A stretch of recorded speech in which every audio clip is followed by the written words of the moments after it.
we got the Captain Fandom Nerd. And I did miss a Renier. She's out there. I think she's going to be lurking for the time being as she gets some dinner, but she'll be over here doing wrench stuff. And then we have the amazing, the fantastic, the long-suffering. Yes, I have a long-suffering too. Sandra, my other half. She was there too, taking pictures, taking videos, and I think I had a better time than she did, but I think just the fact we were together made it a good time. Okay, let's see. Here is the channel for. Here is the channel that the Baron was talking about, and Sandra said, "Yes, I suffered all day." And she said, "You got to hold these comicons at an airport." That's an idea. That is an idea. We had a good time. Can you imagine a bunch of guys with lightsabers and blasters walking into an airport dressed as Jedi? Well, you heard the story. Go nuts. Yeah. Well, you heard the story that happened to Peter Mayhew, didn't you? No. Well, Peter Mayhew was, of course, suffering from bad arthritis to joints because of his growth, and some people made him lightsaber canes. Oh, So no he kidding. so he was on a trip and he was using his lightsaber canes, and TSA almost took him away from him. Oh wow. That is not a joke, and a bunch of people have sit back and say, "Hey, settle down there." You know, first of all, don't you know who this is, and don't you know that's his canes? He needs those. But yeah. He's got a bowcaster in his suitcase, so you know. Yeah, Exactly. Let the Wookiee win. Let the Wookiee win. That is true. That is so true. Such a sad situation, though. Yeah. From all accounts I've heard, he was a really nice guy. Mm-hmm. Yes, he was just a soul. I think it was. I can't remember who was. Gary was talking about that last week or the other week, where you're standing in line at conventions, and sometimes we don't. We keep to ourselves. We don't talk.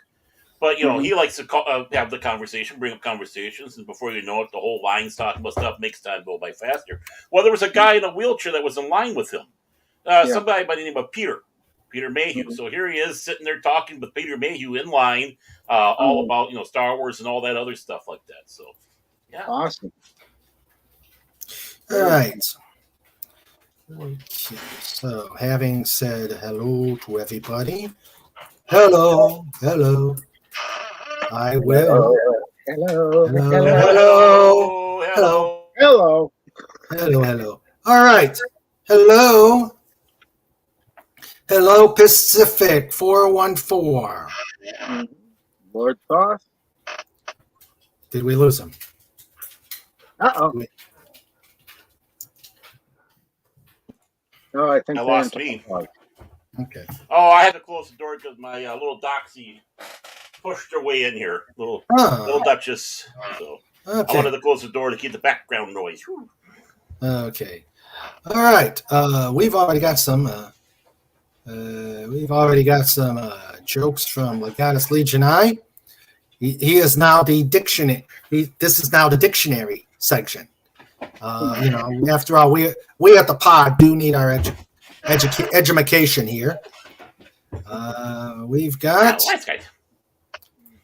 He says arbitrator, a cook that leaves Arby's to work at McDonald's. That's a good one. That's a good one. That's a sad thing. Yeah, that's a sad thing. And then he does another one here. Right, there's another one. Okay. Bernadette, the art of torching a mortgage. Woo! Yeah. Yes. Or paying off a car. Or a credit card. Yeah. Mm-hmm. Hey, Lenrod. How you doing, buddy? Doing good. Got my new mic. Oh, it sounds great. That Yeah, sounds great. great. Yeah, this thing's like really sensitive. I can hear the sound of the rain tapping on my air conditioner in the background. Yeah. Cool. Renier says Arby's roast beef or meat flaps. All right. Oh, she's got a new avatar picture. Yeah. Oh yes, she does. That's nice. That's a Wow. nice picture. Very good. Yes. Again, to anybody new, but you're all here. It's all the usual people. I'm not going to say usual subjects because that's already been copyrighted by you know who. If you like what the public service announcement, if you like what we are doing here and what the pod is doing here, please like and subscribe to keep us doing what we're doing here. We are currently at 164 subscribers. So I'd love to get it to the 200 where I get the community tab, but just a little bit longer. It'll happen. Yeah. So after watching the show, to make sure that we stay off the street, please like and subscribe. The more we get, the more we'll stay off the street. Yes. Indeed. Out of trouble and off the street. Yes. And share off the stream. All public service announcements has been done. So we can now begin the chaos. Yes. As I said, I was at the Comic-Con, and again, show it again. Yay! Rogue kicking butt and taking names. Yeah. I was tempted to fly out for it. I have a floating plane ticket I'm just sitting on right now. Huh. It was a flight I had to cancel like a year or two ago when the thing hit. Mm-hmm. But I was allowed to keep the ticket on standby so I can get a flight to wherever for that price. Oh, cool. Yeah, it was a very festive day today. Tim says I childproofed my home, but the kids still get in. Isn't that rude of them? Rude of them. Blasted kids and their dog. Yeah. Yes, and those meddling kids in that, and your little dog too. Burglarize. What a crook. Yeah. Okay, that does it. That does it. That does it. Now we are going to break out the kitty table. I gotta make sure I've saved them. I've got to make sure I've saved them, and I have not. Okay. Oh, boy. Okay, this interlude is brought to you by thedolphinwars.com. .com. Otherwise known as period, comma. We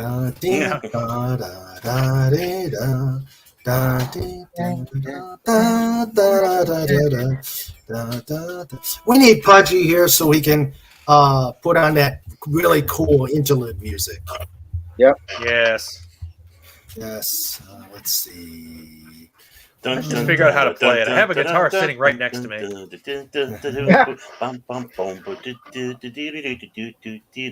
Found him. Found him.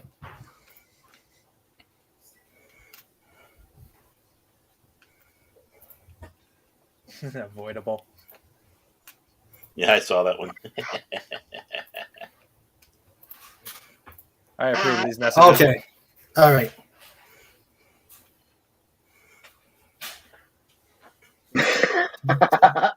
Okay. You guys asked for it. You got it. Toyota. You guys have asked for this.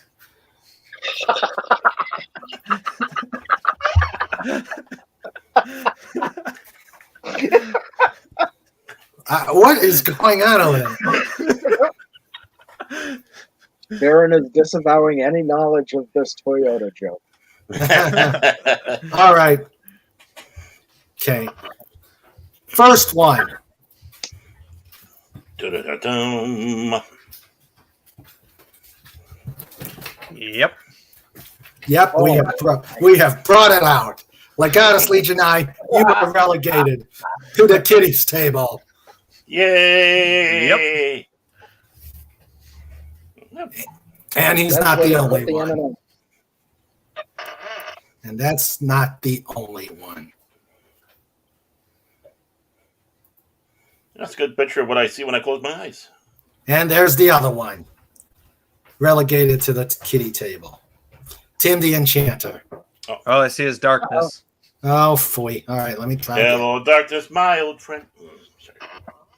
Come to be with you. All right, let's try this again. I learned how to play that song by watching Paul Simon play it on an old SNL episode. Really? Wow. I just saw where he's playing. It's like, oh, he's got the capo on 6, and it's okay. It's just basic chords, just on the 6th fret. Okay. Mm-hmm. And there's the other one. There we go. Tim the Enchanter. Yep. They call me Tim. I hope you two enjoy the kiddies table. Once again, these were brought to you by Fet for Hire. Hail, Fet for Hire. Hail the mighty Fet. Hail, Fet. And hail Deef. Hail Deef. Hello, Who's too Deef. scared to come in? Hey, Dave. All right, let's see here. If I may, though, I'd like to bring a couple things up. Unfortunately, I wasn't able to make it last week for your big show. Sorry about that, Raymond. Mhm. But my wife and I were celebrating my parents took us out for my anniversary. Oh, congratulations. Yeah, so it's been 11 long years. That's what she'll say. 11 long years for Uh-huh. suffering. Yeah. But actually, our anniversary was on the 20th of May. But also, my daughter, little Mookie, as I call her, or Boo, one of the two, she just got engaged. Oh, great. I know. Oh, So snap. she is, yeah, I know. So they're looking at a March or something like wedding, and she sat back and said. Oh, okay. Very Very, good. very So I'll cool. put up a little bit more gray in there for me. Thank you, girl. Just a little more. Yeah. Very, very good. Very good. Good. The color And of after- wisdom. Anniversary. And after me bringing her up, I made it known to her. I said, "Well, I guess you don't need me around anymore. You know, you're getting married. You got a guy in your life. You don't need me no more." He goes, "Of course I do. I need a babysitter." Of course. Do you remember? Do you remember when I was bringing you up and I made you think that chocolate milk came from brown cows and Mhm. stuff like that? You know, you really want me to subject your kids to that? More accurately, you subject the kids to that to subject them to her. Oh yeah. Mhm. Oh, that's where you sugar them up and send them back. There you go. Of course. Of course. Hello, pop culture creator. How are you doing, sir? And again, hello, Deef. Oh, gosh. Yeah. Yes, I drink brake fluid, but I can stop.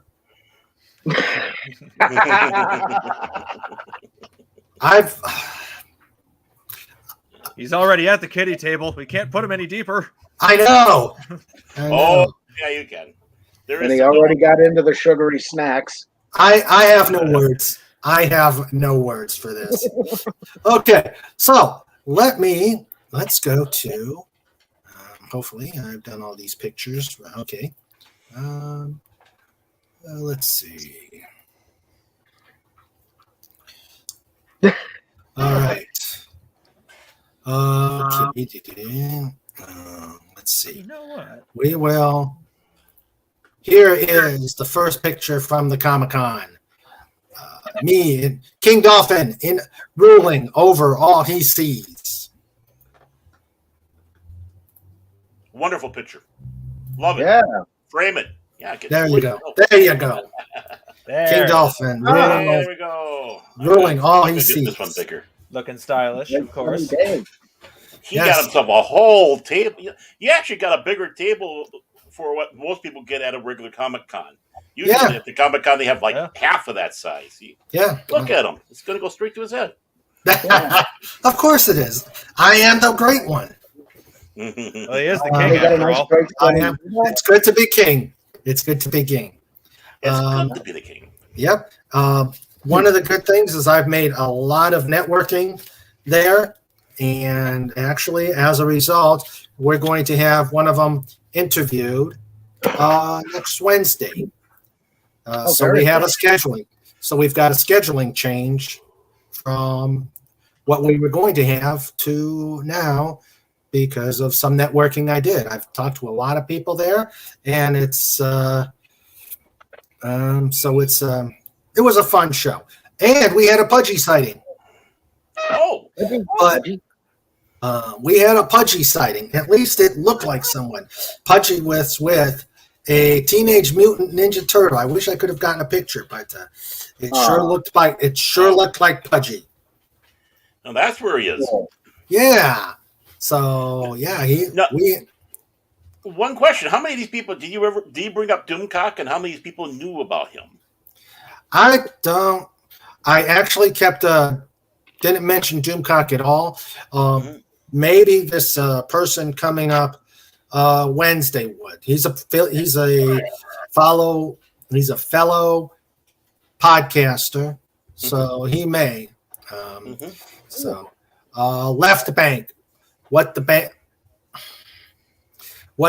robbers did when their bag was full of money. Okay, are we having a Legatus Tim pun battle here? It's a pun off. It's a pun off. Yes, all right, we got it. Somewhere Beth Aristide feels a disturbance in the force. Yes. What a man in a boat does. He rose. Hello, Fat. How are you, my brother? Hey, Fat. Well, good evening. Fatty, Hey, how Fat. you doing? I'm doing. How are you guys? Oh, we are doing great. Very good. Even better now that you're here, sir. I was busy making something. Uh-oh. Uh-oh. Uh-oh. Oh, good. Yeah. Is this an addition? Is this an addition to the kiddies table? Maybe later, not quite yet. Hold on a second. Uh-oh. Uh-oh. I've been behaving, So far. yes. Yeah. This we have to see.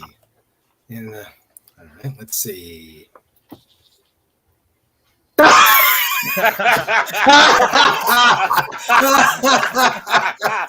I love it. Oh yes!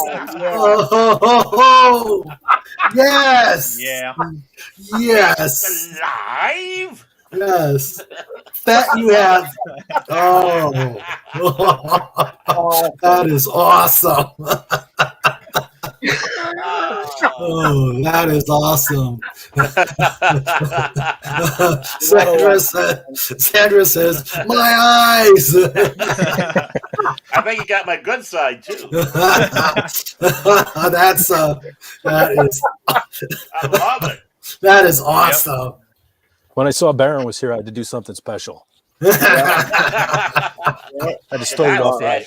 Great. that's awesome. That's awesome.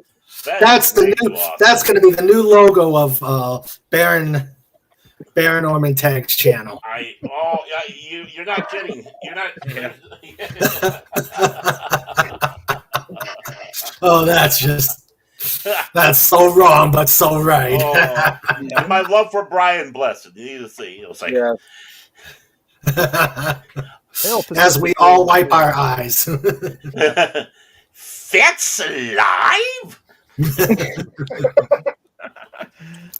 Let's see. Parasites, what you see from the Eiffel Tower.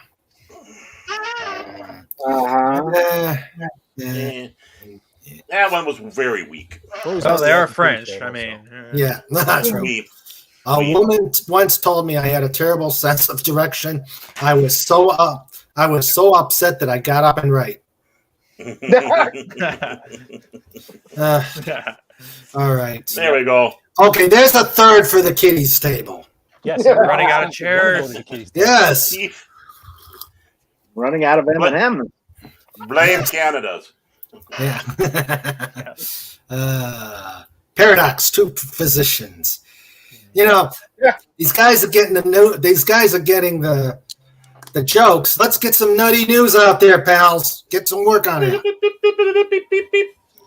Yes. Nutty news. So, yes, nutty news. We haven't had that segment in a while. Let's see. What other pictures Are we do we ready? have? Oh, you guys will enjoy. Well, this. Oh boy, not the one I'm looking for. This. You guys will love this one.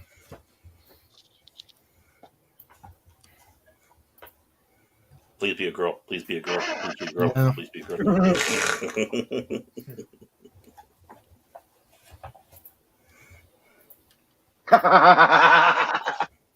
The guy strikes Oh. again. Yes. Yeah. Oh, sweet. There's a mutant Jawa. It's huge. I was gonna say, aren't you a little too tall to be a Jawa? That's like a Jawa on roids. That's the Kareem Abdul-Jabbar of Jawas right there. Yeah. He's the one that plays hutball for the team. Yeah. He pulls off the hood and the glowing gases and says, "I'm Luke Skywalker. I'm here to rescue you, Utani." Utani! Yeah, there were some very good costumes here. Awesome. Isn't Let's it see. amazing what these people put in? Yeah, Then you see what Hollywood gives us, and it's like, don't tell me you can't do that. yeah. Yeah. Were there any Riva costumes? No, I didn't think so. yeah, no Rivas. Really, what trees do in the spring. Oh dear. No, there were no Riva costumes. Their mom, and I wish I would have gotten a picture of her. Their mom was dressed as an Imperial officer. Oh, I would love to have seen that. Yeah. Yeah. I'm not sure if it was Imperial or First Order. I hope it was Imperial. Please let it be Imperial. They're kind of the same thing almost. I mean, Jar Jar ripped off everything. Yeah. But they're- Grandmom talking. Actually, she looked more like a. She looked more like Krennic, the outfit. Krennic. Oh. Oh, the white cape and stuff. Oh, the white. Yeah. Yeah, okay. Yeah. Mhm. Okay, let's see. Which could be All wrong. right. And here is another one. Bites the dust. Bum, bum, bum, bum, bum, bum, bum, bum. Another one. Rides the bus. Oh, there we go. He looks a little top heavy, though, I have to say. Oh, Yeah. I wasn't overly impressed with the costume, but it was pretty cool. He clearly skipped Yeah. leg day. Yep. Indeed. Nice. So that's the latest ones for right now. Hopefully. Legata says, I have many hidden talents. Just wish I could remember where I hide them. Welcome to my world. Yeah. Me too. I have some Indeed. talent. Steve says, Batman skipped leg day. We already said that. Copycat. Yeah. No. Great minds think alike. That's what it is. Yep. On this show? Well, they went to a lot of Oh. trouble. Comparatively speaking. I don't know if you saw this one from last week.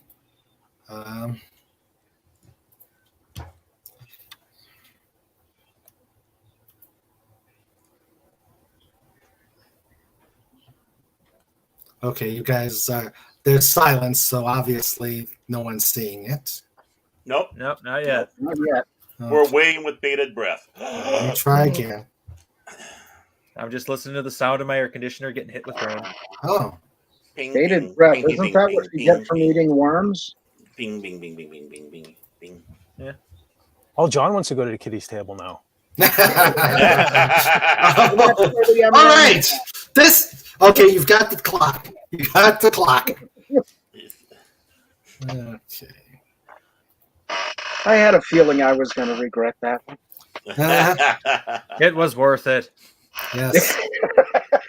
There are times when things are worth it. Yes. Should I or shouldn't I? Oh, what Yes, the heck? yes. All right, let's see.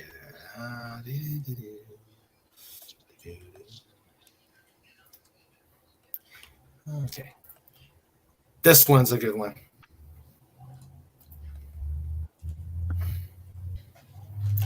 Yeah. Snora Poopas. Laser bear. Laser bear. Polar bears with freaking laser beams on their heads. This is a good one, Pat. Love it. I could see Ace Frehley writing a song called Laser Bear. Laser bear. Laser bear, yeah. He already did Space Bear. Laser bear. Let's see. Laser bear. There's a fine line between a numerator and a denominator. Only a fraction of people will find this funny. Guys. I am part of the fraction. Yes. We are the...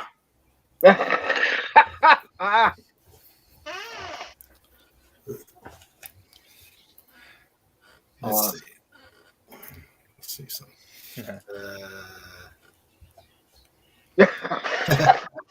There was the guy, the podcaster. When he was at the table, he had a bag of 20-sided dice, I guess, to give out to players, and he was giving them out for free. So how do you compete with that? You know, as an author, trying to sell books. And then if they didn't have the right color, he looked into them. He pulled out his box and here, take a look at that. I'm like, it's like magic cards. I have closets full of them. I keep giving them to kids because they're just there. It's like, here, I don't use these. Get addicted like the rest of us. You should check to see if some of those have some value to it. You could probably get a pretty penny on some of those magic cards. Well, I know which ones I have that are worth money, and those are set up in binders and such. Yeah. Those just collect dust because all the decks I build are extreme budget. And I win with them.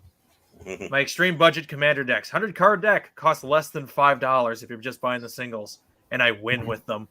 My best record is we had a tournament a while back, and we had a no price limit tournament. Usually we stick a price limit on the commander decks to help newer players come in and not get steamrolled.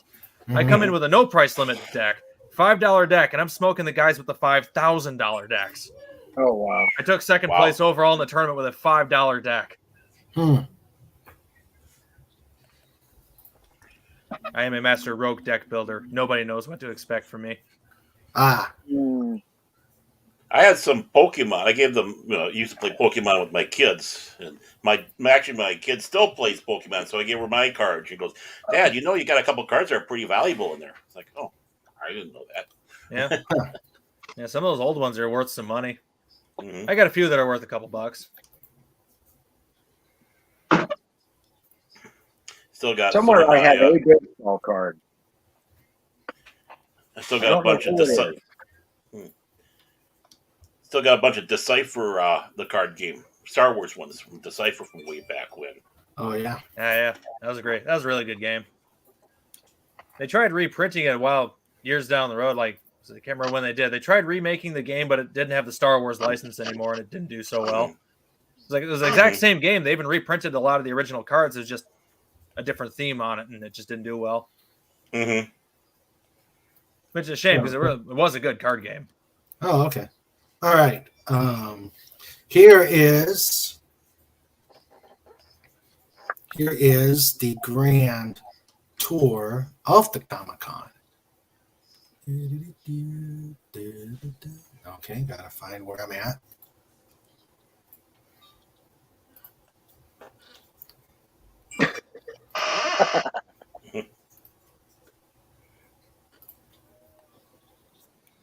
It's me, Raymond, King Dolphin. We are set up at the Martinsburg Comic-Con. There's Sandra. Sandra, wave to the nice pod. And what about the naughty pod? What about those at the kids' table? I don't know. We've already got a couple probably already there. There's the table all ready for battle. Beautiful.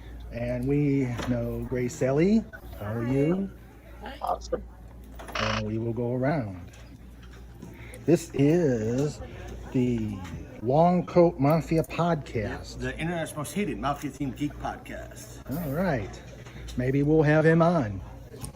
Awesome. We've got more books. Hello. Lots of vending stuff. Magical wands. Oh, dear. Maybe Pudgy can use one.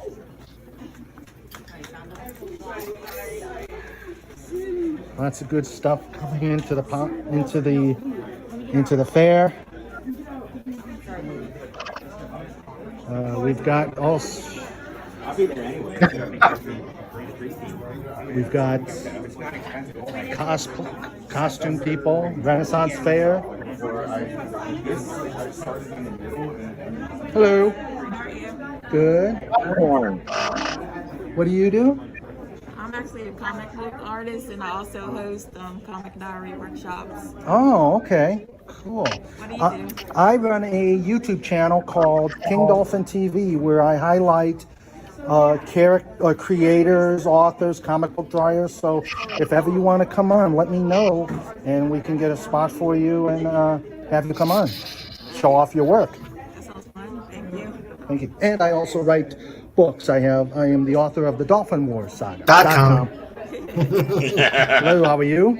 Mothman. Ooh, talks about the Mothman. Yep, Cool. Mothman and all of his friends. Oh, Mothman and his friends. Yep. The West Virginia myth. Yep, that's right. So I've heard of that.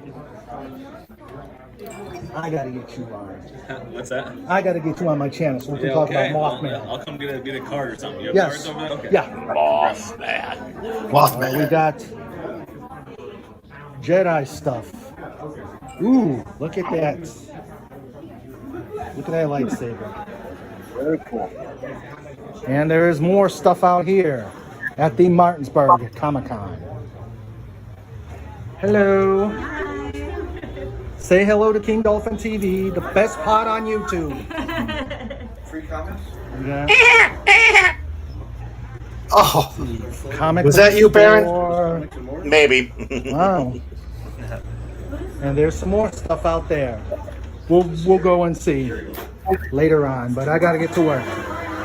Talk to you later. and there we go. And and Sandra says to add insult to injury, he was using my phone because his was hooked up to the square. This just in, Crazy Man was seen walking around the Martinsburg Library at a comic convention. Film at 11. Yep. Sandra's like, turn that camera off. Yeah. Yeah, I like that new icon she's got. Yeah. Raymond was looking at the popcorn cart. Well, but there was no popcorn in it. Ooh. That's a pretty neat card. Disappointment. Yeah. Hello, Comic Relief Crusader. How you doing, pal? Hello, comics. Hail. Hey, Hello, hail, brother. Okay. hail and hallucinations. Yes. Ooh, lots of hallucinations. Okay, let's see. More of the punnies. Let's see, guy. Okay, why do I have that in there?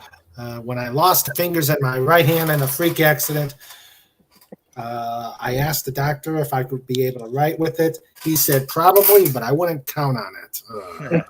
But The goddess is knocking it out of the park today. Yes. Yep. He'll never get out of the kiddie table with that. He will be the kiddie table soon. Yes, true. Mm. Yes, indeedy. Okay, let's see. Let's see.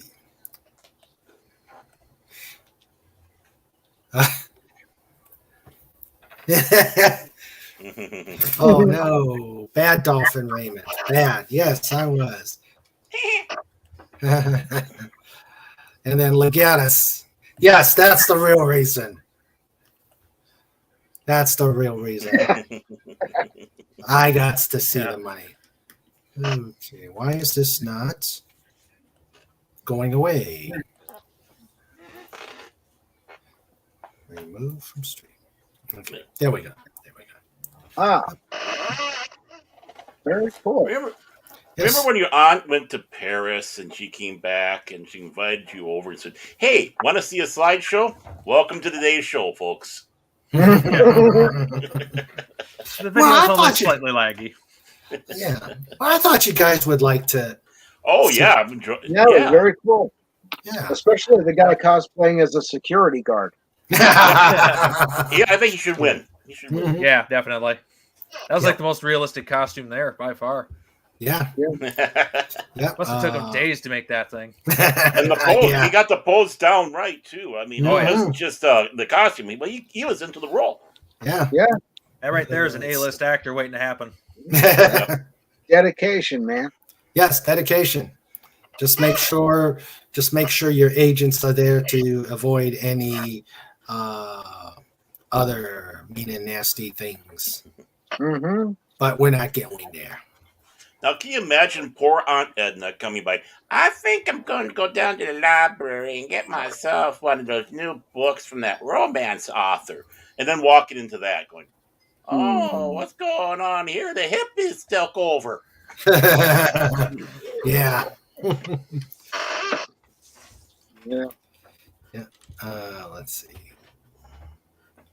Oh. So, we'll go back with some other stuff. I don't want to show everything right now.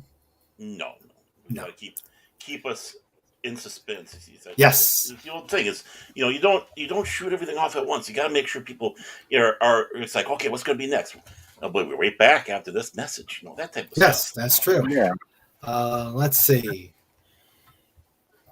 Well, like when you're watching a YouTube video on how to build something or, a great story, and as soon as it comes to the really good part, here's an ad for 30 seconds. Oh, God, Yep. I hate that. I hate that. Mm. That's why I run Brave. How do they know that's the good part? Mm-hmm. Mid-roll ads are the devil. Yeah. I can live with an opening ad in a video, but when they stick them in the middle of it, no. That's why I stopped watching TV. Or here's the one. You get the cold open for the cold open for what they want to talk about. And they say, well, before we get into that, I want to talk about the sponsor. Talk to the sponsor afterwards. I want to see this. I could less hear about a sponsor. Yeah. Usually when that happens, I turn off the sound, let them and then come back. I mean, I hate when they do the sponsor first. Oh, I mean, I can just see it happening now. It's like, hi, I'm Fit for Hire, and I want to show you off my collection. But first, I want to talk to you about my sponsor, Armor Shine. The only thing I use to shine my armor. Yeah. Or the worst ones is when it's all about manscaping. ew. Like, Yeah. come on. Yeah. I got Let's shaved see. once. Never again. Nah. The itch was unreal. Yep. Comic Relief Crusader was out with the family at the Highland Games today. Awesome. Yeah. Those are fun. Yeah. And the caber and the mass bands. I love Highlander the games? Does that mean swords and head chopping? More like kyber tossing and stone tosses. And Oh, the haggis. Do they have haggis? Tim the Not a Enchanter Highlander. says, Tim says there's chocolate chip cookies at the kids' table. But We're what going we to put don't, haggis there. but what we don't tell them is there's also X-Lax.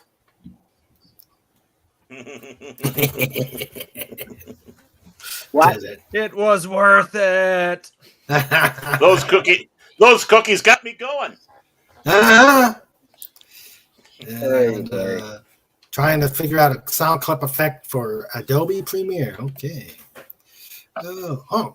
Is Lord Thoth here? Yes, I He believe was he earlier. I saw him in the Yeah. chat. Yeah. Okay. was. Well, hello, Lord. Hello, Lord Thoth. Glad to see you. Okay. Let's see.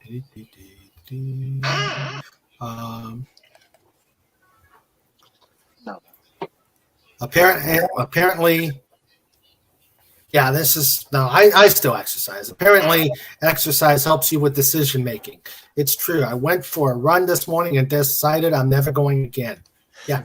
Mm-hmm. Uh-huh. Yeah. Yeah. Would have been so bad if it weren't for the rabid shafts badgers. Yeah. Oh, I came up with an immutable law to add to the list. Uh-oh. Yes, immutable law number 19. Just when you think you've got enough time and you've got time to relax before having to go somewhere, the clock goes faster. Indeed. Mhm. Yep. Yep. Yes. Time warp. Yeah. The space-time yeah. continuum is fluid. It moves however fast it wants. Yes. Mm-hmm. Which leads to the fact that Einstein was a beehole. Yeah. Boo, Einstein. Boo. I'm not a big Einstein fan. Because you get rid of Einstein, you get rid of all quantum physics and all that other stuff, and then people won't know what they're talking about more. Yeah. Yep. But I want my 12 dimensions of reality. Why? Yeah. I have trouble with 3. Yeah. I don't like the first 3. I want to see what the other ones are like. Maybe I like them better. Yeah. Yeah. I've never been to Stampede, but however, this year Kevin Costner is going to be the MC this year. Okay. Huh. Let's see. Oh. And Sandra's asking Comic Relief Crusader if there were any hernias. Never had a hernia, but I hear they're unpleasant. Yeah. They are. Herniated disc, best I can say. Yeah. A few of those. No kyber tossing for me anymore. Yeah. No more armor wearing. No more sword fighting. Yeah. Just throw me in the longship and burn me now. That's all I got to say. I did that for a snake once. We gave him a Viking funeral. My buddy Snake died. Oh, really? Yeah. We gave him a little floating boat, lit it on fire, and let it drift out in the middle of the lake. Loki must have liked that. Yeah. Was it one of the snakes that got tossed out of Ireland? Not that I'm aware of. It was a little, like a mini boa constrictor. Oh. Oh. And the poor thing ate a mouse that didn't agree with it or something. Like it ate the mouse and then it died like a day later. It wasn't very big. I think it was only it's probably about 3 feet long, so it wasn't a big snake. Yeah. Sounds like Mousezuma Revenge. Oh. Hey, the cat. Hey, cat. Mr. Mouse making his appearance. Hello, Mr. Mouse. Always contracted out to make one appearance. Yeah. He's a very vain cat, aren't you? Well, Snoopy is probably with mommy. He's not in the mood to be on TV today. He is shitting like you can't believe. Oh. Well, they do it at will. Yeah. Renier says snakes are usually usually crafty. Yes, they are. Yes, they are. All right, let's see what Fat has now. Yeah, I saw. Yes, speaking of snakes, that's good. That's good. Indiana Masterson. That's good. That is really good.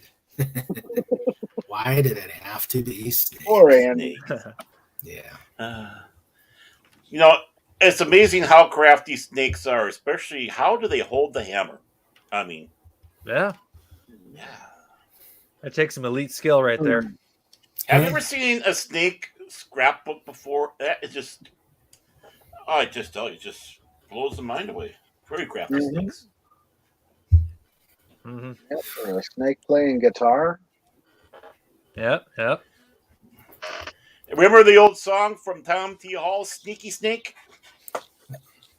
Sneaky Snake likes root beer. Snake Sabo plays guitar in Skid Row. There we go. Yeah, there is that. Okay, I got to write that one down. Tom T. Hall. Tom T. Oh yeah. Tom T. Hall, Sneaky Snake. Okay. Rubberneck, what you do to relax your wife? For a minute, I thought that was going to go to a no-no zone. Yeah. Break out the censor blankie. Yeah, good song too.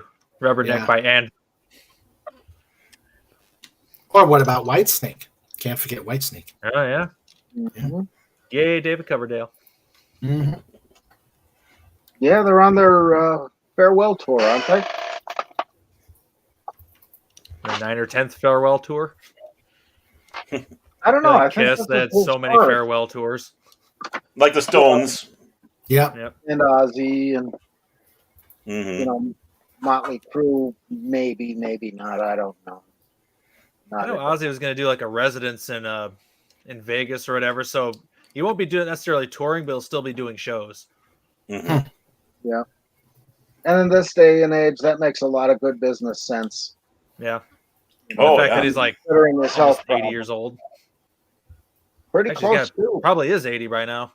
Yeah. I think their first record came out in 1970. Yeah, and he's had what? Broken neck, broken back, a few injuries, whole bunch of other stuff. So the drugs have preserved him. He'll be fine.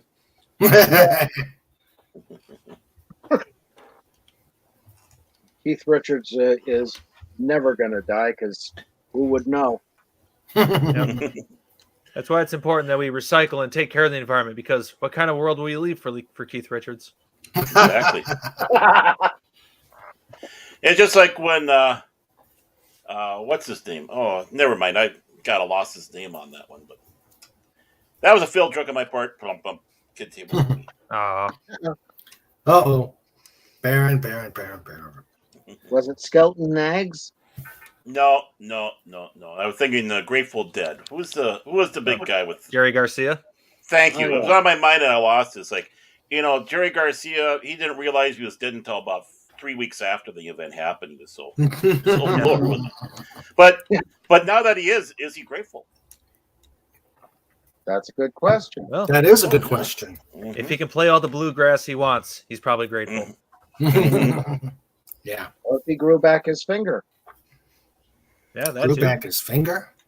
Yeah, because he had lost a finger somewhere. I think on the right hand, wasn't it? And I can't. I don't know for if sure. you see pictures, his hand looks like that. Uh-huh.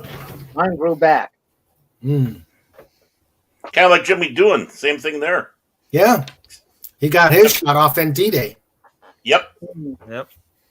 Yep, that's true. Never knew The that first for the longest time. The first time I found that out was a private dinner that we had with Jimmy Doohan here in the cities, and it was about the time the Star Trek 4 came out, and I would go up and shake hands with him. It's like something doesn't feel right about this handshake, and it's like, oh my God, he's missing a finger. What do I say? What do I do? Yeah, same thing with the when he came to Scranton to the Sheraton Hotel back in the 80s. And I'm looking at his hand going, wait, what's missing here? Mm-hmm. But he told the story of it later on. Mm-hmm. But very interesting dude. Oh, yeah, he was. I would have loved to see him in a lot more different roles. Yeah. I mean, there's Pretty Maids all in a row. The Rock Hudson movies has a small part in that one. Yeah. As a police officer. But it's like, what a waste of talent he was. And when later on in years, whenever they had him, they said, do the Scottish accent. Just be the Scottish guy. It's like, I know, I want to see him. He always lamented. He always wanted a two King Lear. And he said, at the time he sat back, there's no way I can really do it. I can't keep everything, remember that well anymore. And of course, that was the stages of his, as he was getting older. But can you imagine him doing a part like that? Oh, yeah. That's the That would thing. be pretty awesome. Shatner did Oedipus Rex in 1957. He was one of the men in the chorus. And it was all done in masks. It's free on YouTube, by the way. My other catchphrase. But really interesting play to watch. But in the beginning part of it, in the introduction, he's the one that hands the narrator his mask, and you see him for about half a second. But he has a solo line beginning one of the chorus parts in the latter half, and he looks like a brown cookie with that white icing around it. But I don't know if he'd even remember doing that play, but him and Douglas Rain were both in that, the voice of Hal. And Douglas Rain, you wouldn't recognize his voice at all because it was a rather forceful voice part. But he comes out towards the end as the messenger who tells them what happened to Oedipus' wife and that he knocked his eyes out. Very cool play. Man's best friend is his mother. Yeah. Wait a minute. That reminds me of a thing. It was the earliest thing that I've seen Shatner in was an episode of Alfred Hitchcock Presents. And it was an episode where he was basically just a mama's boy and he kills a girl to be with his mom instead. Something like that, yeah. Something like and that, yeah. It was really good. He was in Judgment at Nuremberg. He was on an episode. He had an episode of 12 O'Clock High. And of course, who could forget the Twilight Zone with the gremlin? Yeah. And then the other one too, where he's got the diner with the little fortune teller. That one I haven't seen. Oh yeah. Well, everyone always ignore, because of the Terror at 20,000 feet. Everyone remembers that. They don't. They forget about the other episode because it didn't have as much of an impact. It wasn't as intense, shall we say, as the other episode. I made a noise that if I had a chance to interview William Shatner, two words would be two things would hardly come out of my mouth. That'd be Star Trek and Captain Kirk. And if I talked to him about the Twilight Zone, it'd be about the other episode. Because that episode in and by itself is, even more chilling. But it's like, he had, of course, it's not the first film. It's actually, I think, the second film to be done in Esperanto, the Succubus, I believe, or the Incubus. About doing a film like that or Barbary Coast or there's so much more to the man's career. We always think of him as Captain Kirk. Some people as T.J. Hooker, but that's the one thing. Is just like everybody's heard all these stories about Star Trek and all that, and even the Twilight Zone episode. So let's hear about other things out there, the wider realm of stuff, especially with a lot of these other actors and actresses out there. I mean, can you imagine hearing about Lauren Green? Because before he came down to the United States, he was a newsreader up there. They called him the Walter Cronkite of Canada because of his presence and that voice of his. And how many people are wasted? It's not because of us fans. It really isn't because of us fans. We want to see these people. It's the studios are very short-sighted. Once someone gets famous for a particular role, that's what they think should be out there. And it's the studios that are doing this typecasting. Yeah. It's not the fans. Because we love to see these people in other roles. We love the actor or actress. That's it. And a lot of these guys like Douglas Rain were primarily theater actors. They didn't do a whole lot of film. So you don't have the recorded performances that you would want to have. Right. And it's unfortunate. I would have loved to have seen a lot more stuff with Douglas Rain. And or even when they're doing Shakespeare, I thought that would have been great. He did a lot of it. Yeah, and even when they talk about people in the 1800s and what a great actor or actress like Lily Langtry and all these others, it's like what made them so good? What a way, is there too bad there's not a chance that we'd see what their performances were like and enjoy that, which is one of the downsides of stage plays and such. I mean, they're wonderful, but they're lost in time after you see it. It's kept up here, and of course, when the last person who saw the last film play goes, everything's gone. Just what was written about it. Big Daddy MRI has come on. Hello, Big Daddy MRI, and we got the Snortopupus sighting.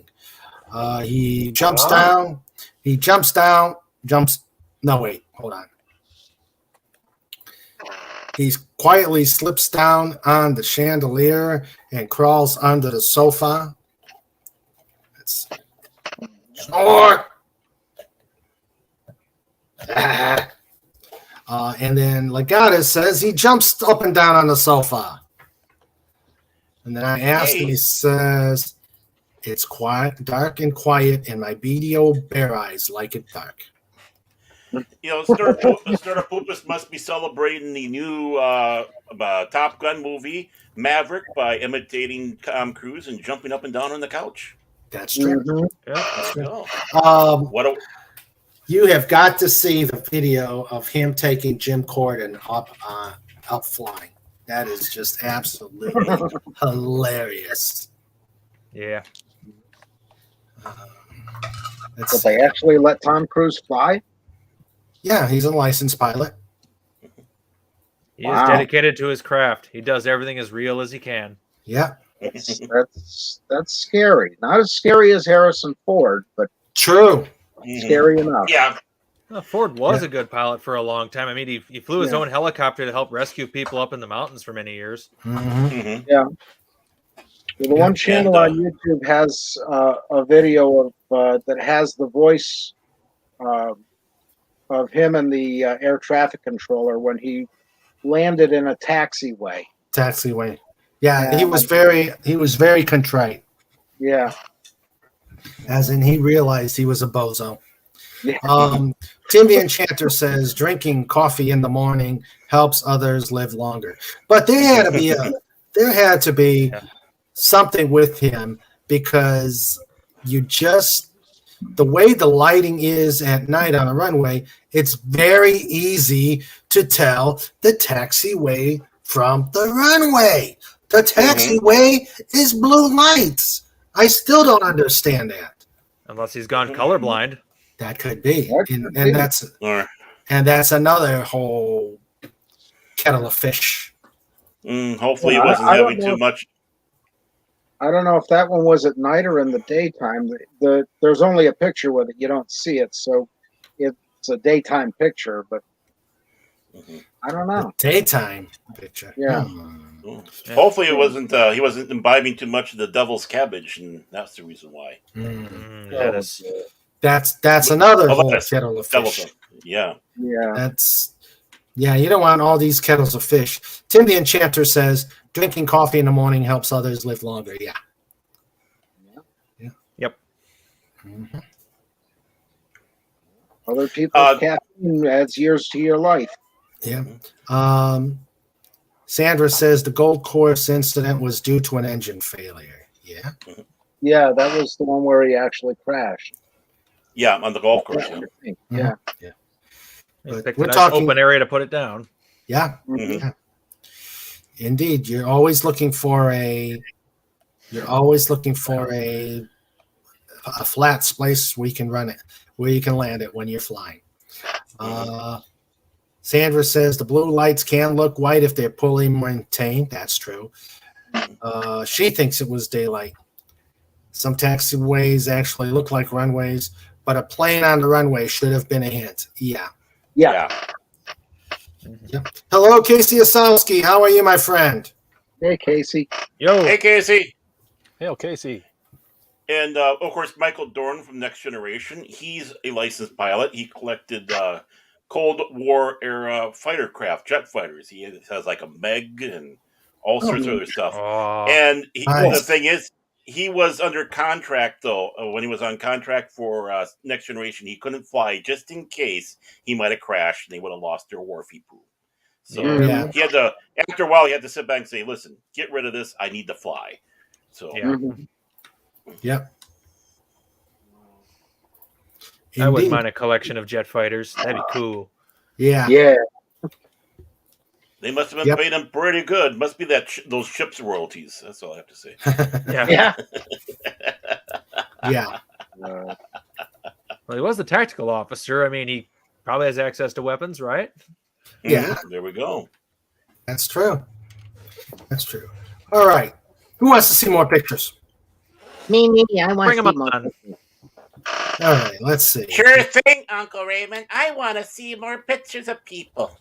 Yeah, this one I like this one because it. This one is actually. Baron was finally acting his age. Yeah. What was that? I said Baron was finally acting his age. Okay.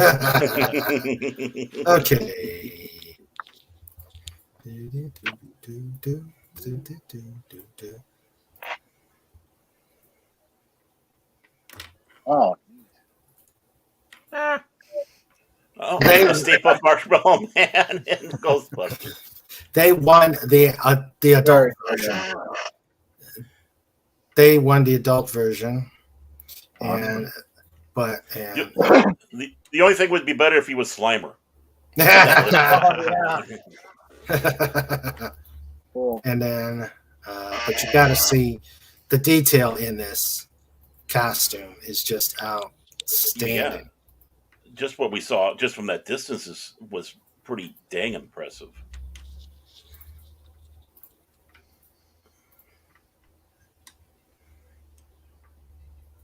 Wow. Oh, neat. Yeah, he went to a lot of trouble. Yeah. That's pretty cool. Makes you wonder if that thing really works. Yeah. Not like an unlicensed nuclear accelerator on your back. Yeah. Yeah.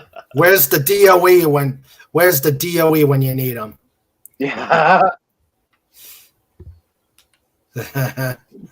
I'd answer that, but it's X-rated. Hail, Andy Masterson. How are you, sir? Oh, there is. Yes. Hey, man, he missed his picture.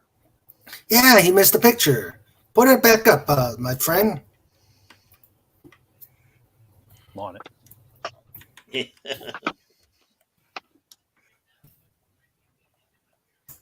And if you want to pop on, hop on.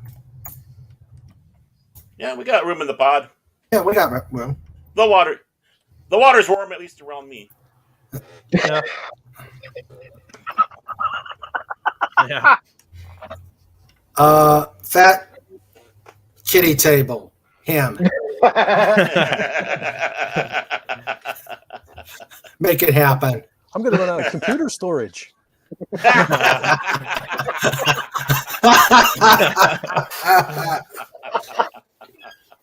We're going to run out of chairs for the kitty table. Mm-hmm. And there's Andy Masterson. Awesome.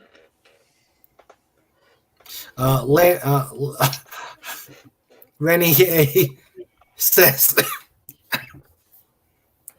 Renier says he has the Slimer bod. As somebody who resembles that remark, I'm not going to say a word. Mm-hmm. Hello, Lord Thoth. I know you've been hiding, but and Snorter Pooper says, "Did you see any ghosts when he was there?" That might be your answer. Ooh. Oh. Good point. Are the unwanted destruction from the proton packs? Yes. As always, Snort is a wise and learned bear. Mm-hmm. Indeed. Yes. Let's see. We got Lauren. Andy, if you want to come on in, come on in. We got the link and the water's fine. We will ignore the Baron's. I'm just over here making bubbles. Yeah. Making bubbles. What is that song? Tiny bubbles. Tiny bubbles. John Hole. On my chair. Yes. Yeah. Good one. Yeah, I saw that. Yep. I love that. Yeah, I saw that one. That was a good one. Very cool. I don't remember if I showed this one last week. I think this. I saw it on Twitter. Yeah. Yeah. That's a good one. So. Yeah. I made a funny picture last night. Me and Mary Stone were talking about it on the Doomcock stream. It was just basically the cast of King of the Hill and Star Trek. I'll tell you what, those Romulans are causing all sorts of problems. Yeah. dang old thing with the Romans, I still say it's a Vulcan conspiracy.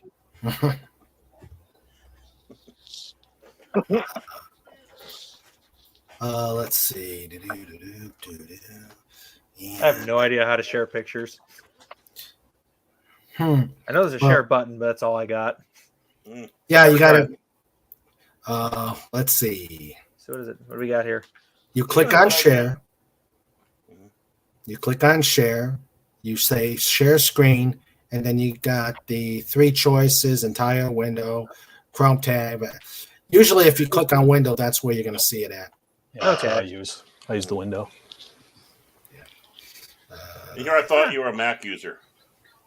Nah. PC Master Race. Okay. Scary. You're just getting on Bill Gates' good side. I know you. Well, better be at the right hand of the devil than stand in his path. The devil, you know. Except I know his weakness: a pie to the face. Let's see.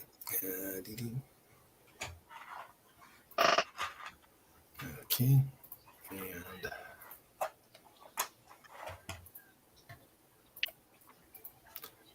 And there's the cast of characters. Oh, neat. Let me get this bigger screen here so I can see this. Wow. Yeah. And the Jeep right behind them is a Jurassic Park Jeep. Oh, awesome. And to the right of that is a bunch of Jurassic Park Funko Pops. Oh. I wonder if that isn't the same dude from MGC, because they had the Jurassic Park Jeeps there this year, too.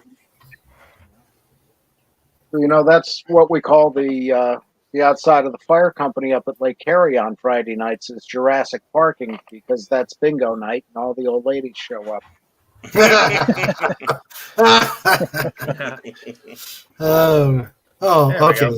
Here we go. Nice. Oh, yeah. There we go. Nice. Cool. Very cool.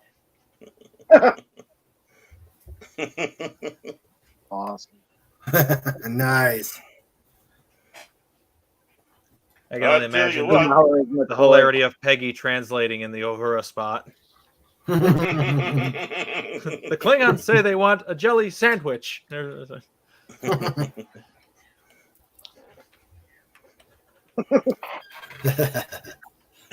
wish I could do the voice because I can hear Boomhauer doing Dr. McCoy.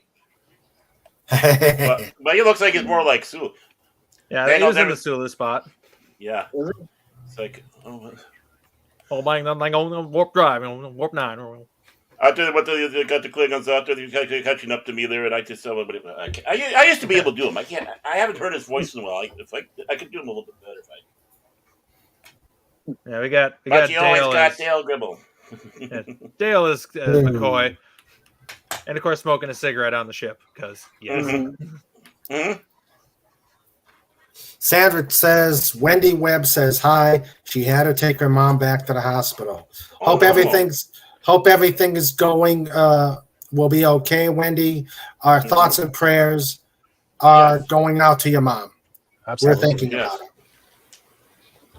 Definitely Wendy, yes. Yes. Put a Wendy Webb, put a WW out there for a Mama Wendy Webb. Should that be MWW? Yeah, MWW. Or WWM. There we go. WWM. There we go. Yes. So hope everything goes well and that it's a short visit to the hospital.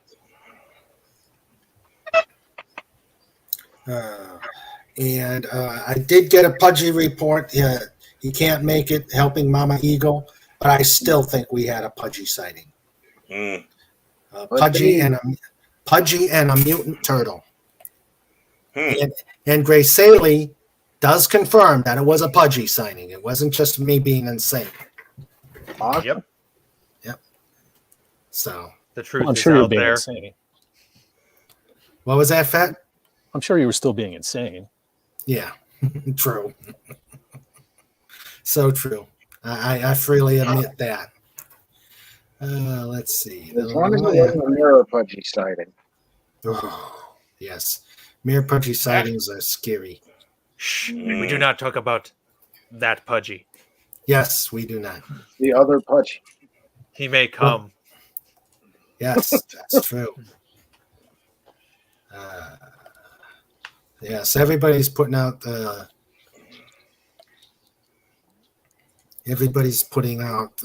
good thoughts for Wendy Webb and her mom. Okay, okay. What's this, Ben? Let's see. Is that coming through? I see black. Me too. That's not good. Oh, I hope it went well. An obstacle course race. Let me see if I can try this again. Up after you get your second win, so to speak. You can, come on in, Andy. And meanwhile, I am still. Okay. Let's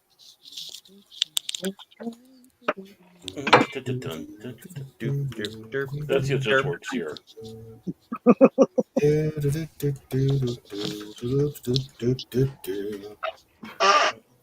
No, that doesn't seem like it wants to come through. I was trying to show up a picture of a couple years back, too many years ago, at a rugby championship. Wait a minute, I gotta add it. Hold on. Okay. But it's still black. It's still black. I don't know why it's not coming through. Doesn't like me for some reason. So I was showing the people who were dressed up as Star Trek in Star Trek outfits, classic. That one was I was trying to show Spock in I'm assuming his form of Nurse Chapel. Keep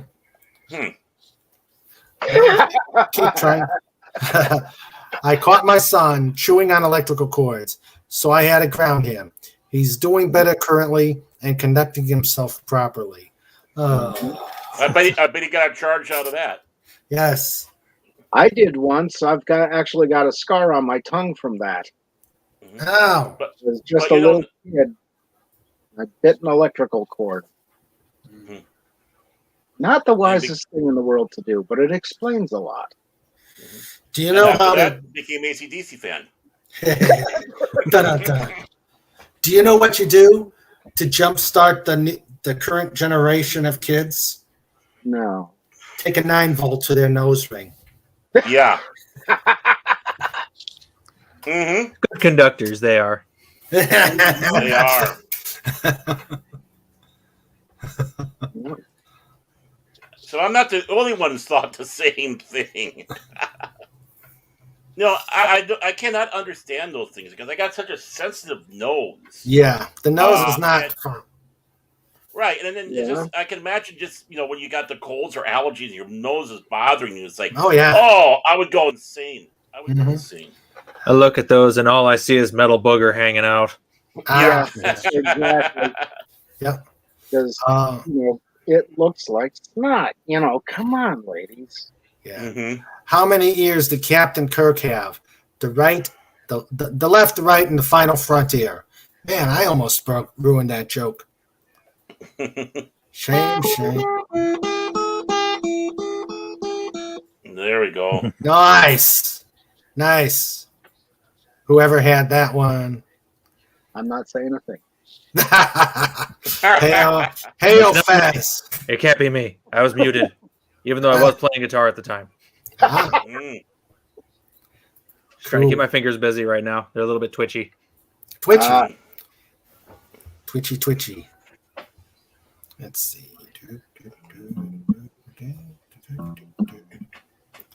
All right, I gotta find. I can play the kazoo.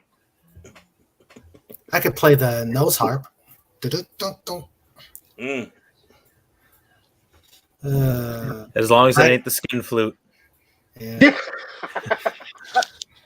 Okay, my spot at the table has now been officially changed over to his. Yeah. Yes, Lenrod, you have just entered the kiddies table. And I'm back at the adult table. Yeah, there are only a couple of seats at that table. Yeah. Bring the M&Ms with you. I can Now I play want the air. M&M's. Stop that, John. Stop that, John. Why? I want M&M's now. By the way, how would you want to be the exec at M&M's who sat back and told Steven Spielberg to pound rocks when he asked, "Hey, we want to have M&M's for this movie I'm doing called E.T." Yeah. Because that's what really happened. They wanted to have M&M's, and oh, hey, there's a ship leaving from Duluth. They want to have use M&M's. They said no, and Risa sat back and said, "Hey, we got something." Yeah. Embrace the M&Ms. Yes. Mm-hmm. What's your favorite M&M out there, people? Mine, I love any of them with the peanuts or without the peanuts. But there was the one, I think it's in a red bag, is absolutely horrible.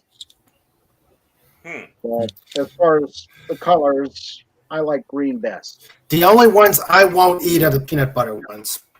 I really like the peanut butter ones. Yeah, I like the peanut butter ones. Yeah, for those, I like the Reese's Pieces.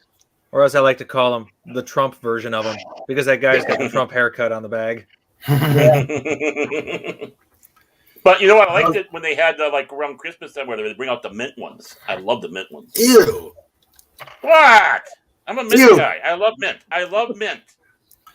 Legatus Legionnaire says calcified booger nut. Calcified booger nuggets are the cow rings human have. Okay. 3 times fast. Although they're not really cow rings, because typically they stick them on the bulls, so are they just automatically male now? Well, in this day and age, you never know. I saw a person with a stud in one of her nostrils, and I honestly thought it was a booger. Yep. Yep. Been there, done that. Yep. All right. The last one from the Comic-Con is the video, and this was thanks to a suggestion from Legatus Legionnaire. Yeah, of course, I gotta find it. Video file. It's the American Century that's leaving Duluth right now. Boy, she's a long one. Who's what now?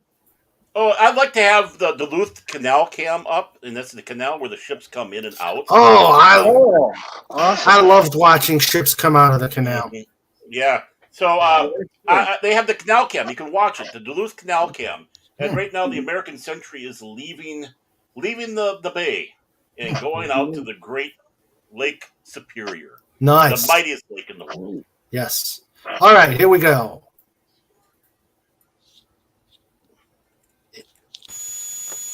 Maybe you want to take Snort down. There you go. Oh, wow. Wow. And of course, the sound wasn't working. It sounds a little unpleasant. Yeah. Oh, they all were like, "What? Get this guy away from me!" Yeah. Yeah. We don't want just a few goils. I was saying, "Come on, say hello to King Dolphin TV." Did you make him sign a press release? No. Uh-oh. That girl looks really impressed. Like, who is this weird guy? Oh, geez, I hope he's not putting me on his website. Oh, geez. This just in, man. This crazy man with phone camera was spotted yet again at the.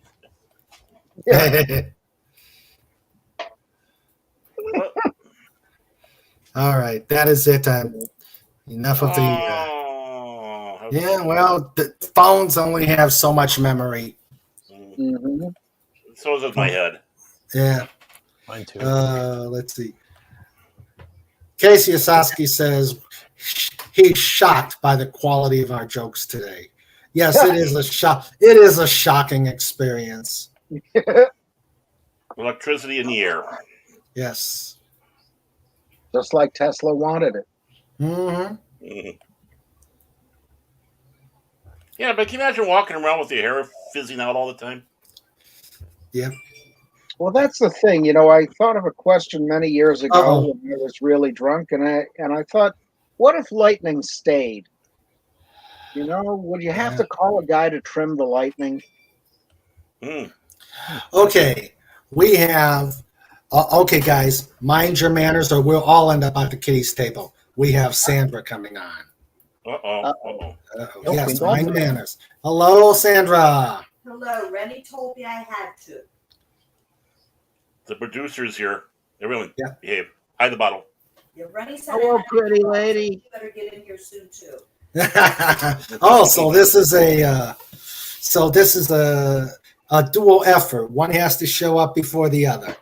Well, she should have been here first. Come on, Rennie. Naughty Rennie. Yep. Oh, that was all part of the plan, Sandra. It's a 1-2 punch. Yes, that was. Oh, let me see if I could psych her into coming in. Oops.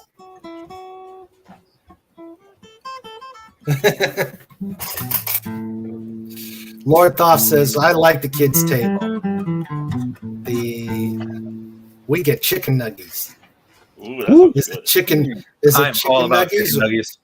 Is it chicken nuggies or chicken noogies? You're gonna need a chicken bigger nuggies kids table. Yeah. Yeah. It's probably going to need to. It's going to have. Gonna be like a Putin size. Yeah. Up. Yeah. There she is. Hi, Rennie. Hello. So it's not part of the evil plan now. You actually made it. How are you doing, dear? I'm doing okay. Sorry, I had a system issue. Yeah, I told Sandra, I said, if I come on, I need you to come on with me. Hell, Rennie. We'll take over like we did when I was in Texas. Don't be hating. No. You hate us because you ain't us. Because Rennie and I are all that. And a bag of chips. That's right. And more. Chips. Yes. Oh, I was just eating cheese and crackers. And yeah, I'm just enjoying these cheese and crackers, and I don't like munching on air. So, so good. Never stopped me. Well, I have one Crackers of sound my good. Olive Garden mints here. I just finished one, and since Raymond doesn't like mints, I'm going to eat his too. What do you guys eat from the Olive Garden? Just about anything except fish. Yeah. I had the chicken marsala. I had the tour of Italy, which is the chicken parmesan, lasagna, and noodles alfredo. That's right. And then go ahead. No, I'm sorry, Sandra. Go ahead. We had their mozzarella sticks for an appetizer, and we could only eat half our dinner, so we brought it home. And then I had one of the chocolate layered cake thingies for dessert. Brought it home. Ooh. Raymond had cheesecake. Mm-hmm. And it was good. He's so basic, Raymond. I love cheesecake. It's either cheesecake or carrot cake. Cheesecake is good for your soul. Yeah, That's my weakness. Especially cherry cheesecake. Uh-huh. I think That's what Cheesecake Factory has spoiled me. I have to have something super foo-foo if I have cheesecake. Yeah. So it's got to be like the red velvet one, or the one with Oreos, or the s'mores. So good. I think my diabetes just got worse. It did. Yeah. Yeah, I like cheesecake. Snorter Pooper says there are people who go to conventions with camera just to have an excuse to chat up young girls. They call them 100-milers because they'll go to any event within 100 miles. Well, it is safer than normal interaction, I guess. Yeah, Roach yeah. without seeming super creepy. Yes. All right. That's YouTube, weird. I just want to let you know that video was just to advertise, to help them advertise King Dolphin TV, even though it would have been better with sound. So YouTube, this is still not a kids-friendly episode. There. Public service to keep the algorithm from slapping me down. Yeah. We just need to put some background music on it, that's all. No spanking Raymond YouTube. What was that, Rennie? I said no spanking Raymond YouTube. Thank you. Whoa. Oh, did you hear that? Oh man. She's actually muted. You know that. Oh I'm man. muted because if I use my microphone, it echoes and you get it twice. So I'm speaking a little louder to use his mic. Yeah. My mic can pick her up. Because I'm over here. Yep. See, Sandra. So.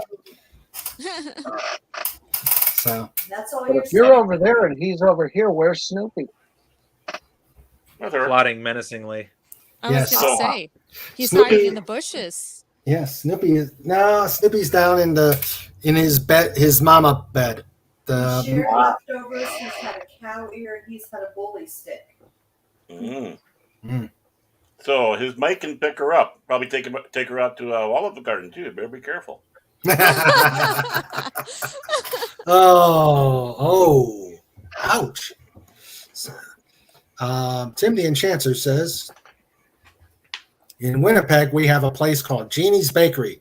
The cakes they make have a graham crust base and whatever kind of cake you like on top. That sounds cool. Yeah. I almost ordered Dairy Queen today because that just sounded so good, and it's like hella hot right now in Texas.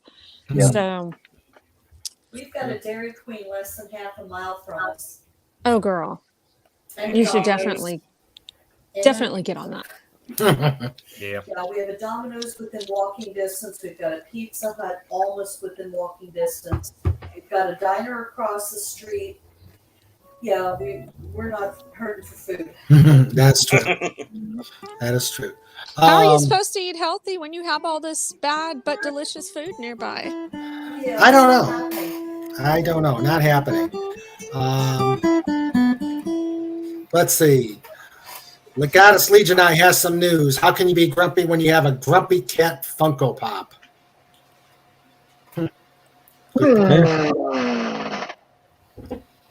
Well, it makes for good target practice, I guess. That makes you not grumpy.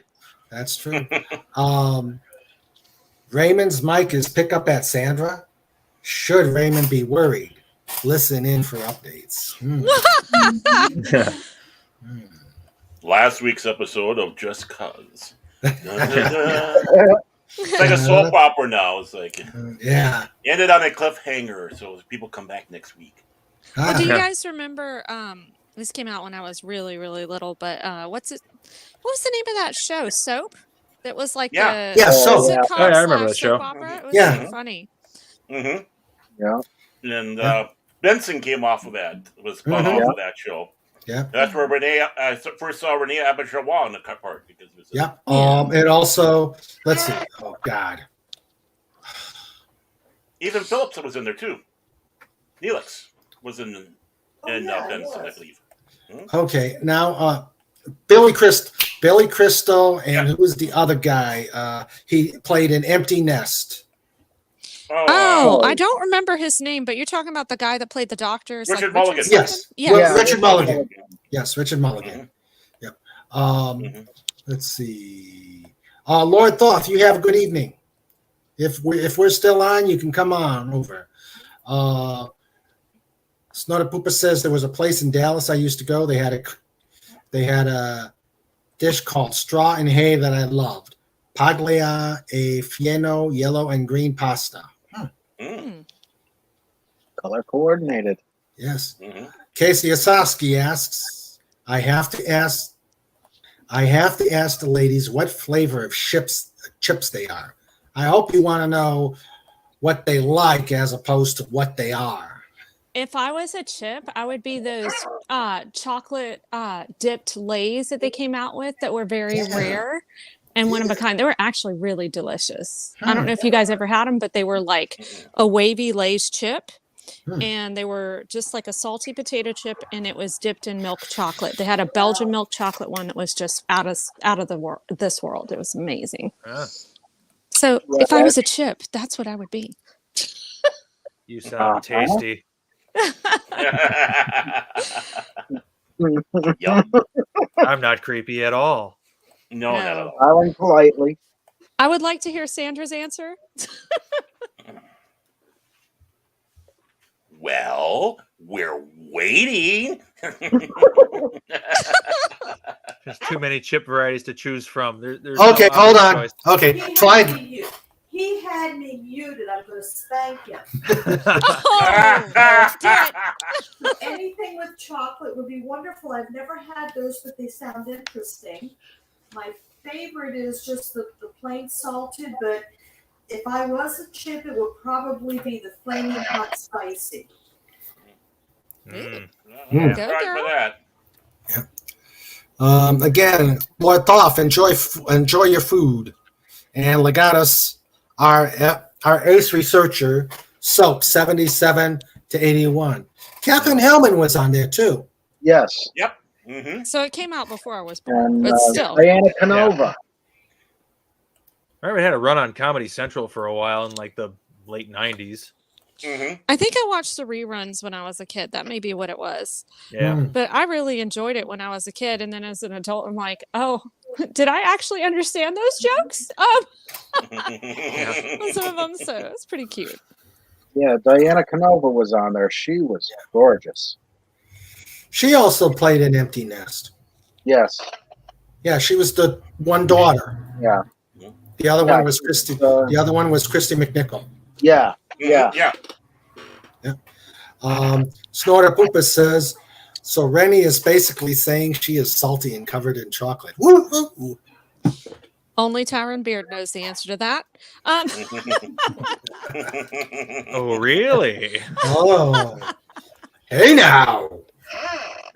There was a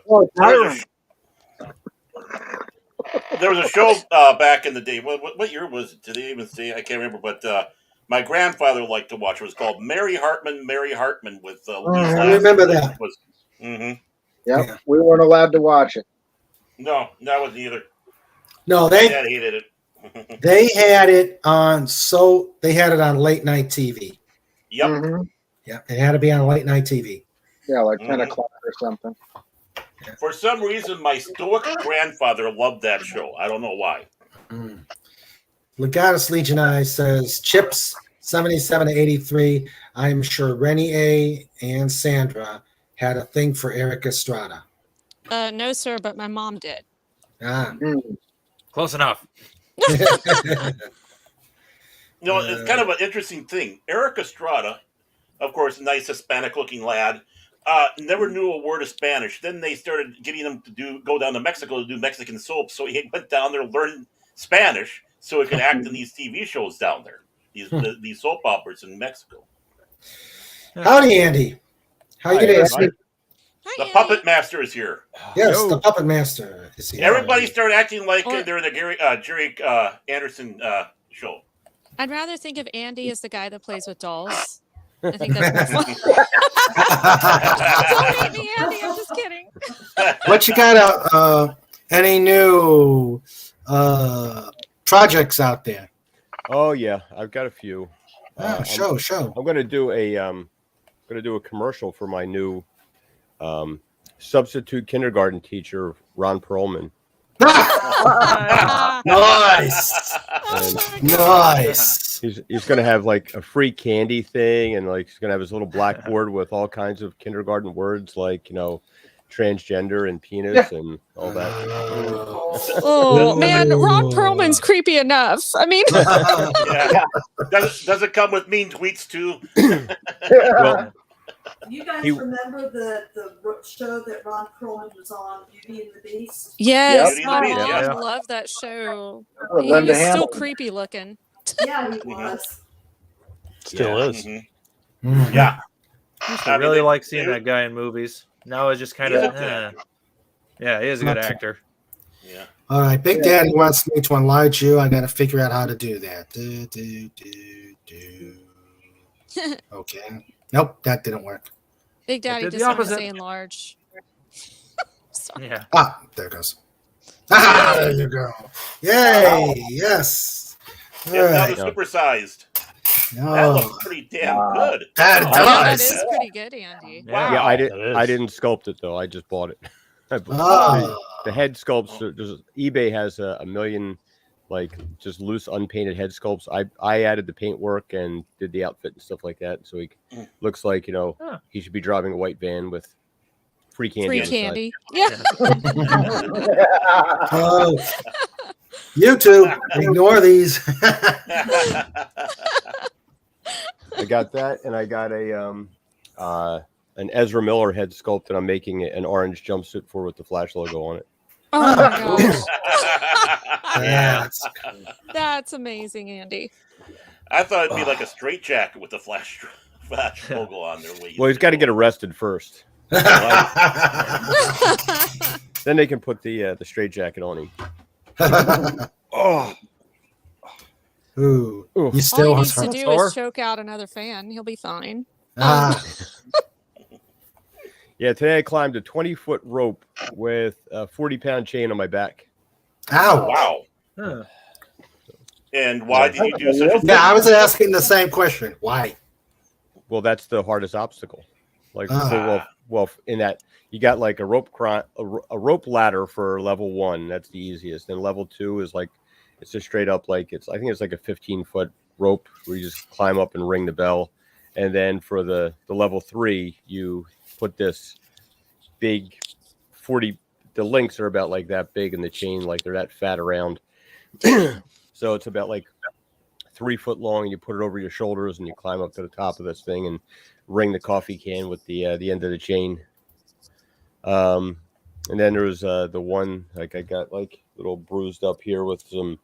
There's a rope that goes 60 feet across the water. You got to like hang underneath and climb across there. And unfortunately, I fell in on a couple of the things that were really, really easy. Just felt it like freaky kind of like, all right, that never happens, and it just happened. Like, but it was fun. We had a good time. Is this a Tough Mudder competition or? It's called Goliathon. It's for we raise money for Charity Water, which provides fresh drinking water for third world countries. Okay. So far we've raised over $3 million Nice. over the last. That's awesome. Yeah, I think it's been going for like 7 years. This is the 10th one I did today because they have 2 a year. So yeah. You guys do an event for Flint, Michigan too? Snort, I guess that answers the question. There was a reason for his torture.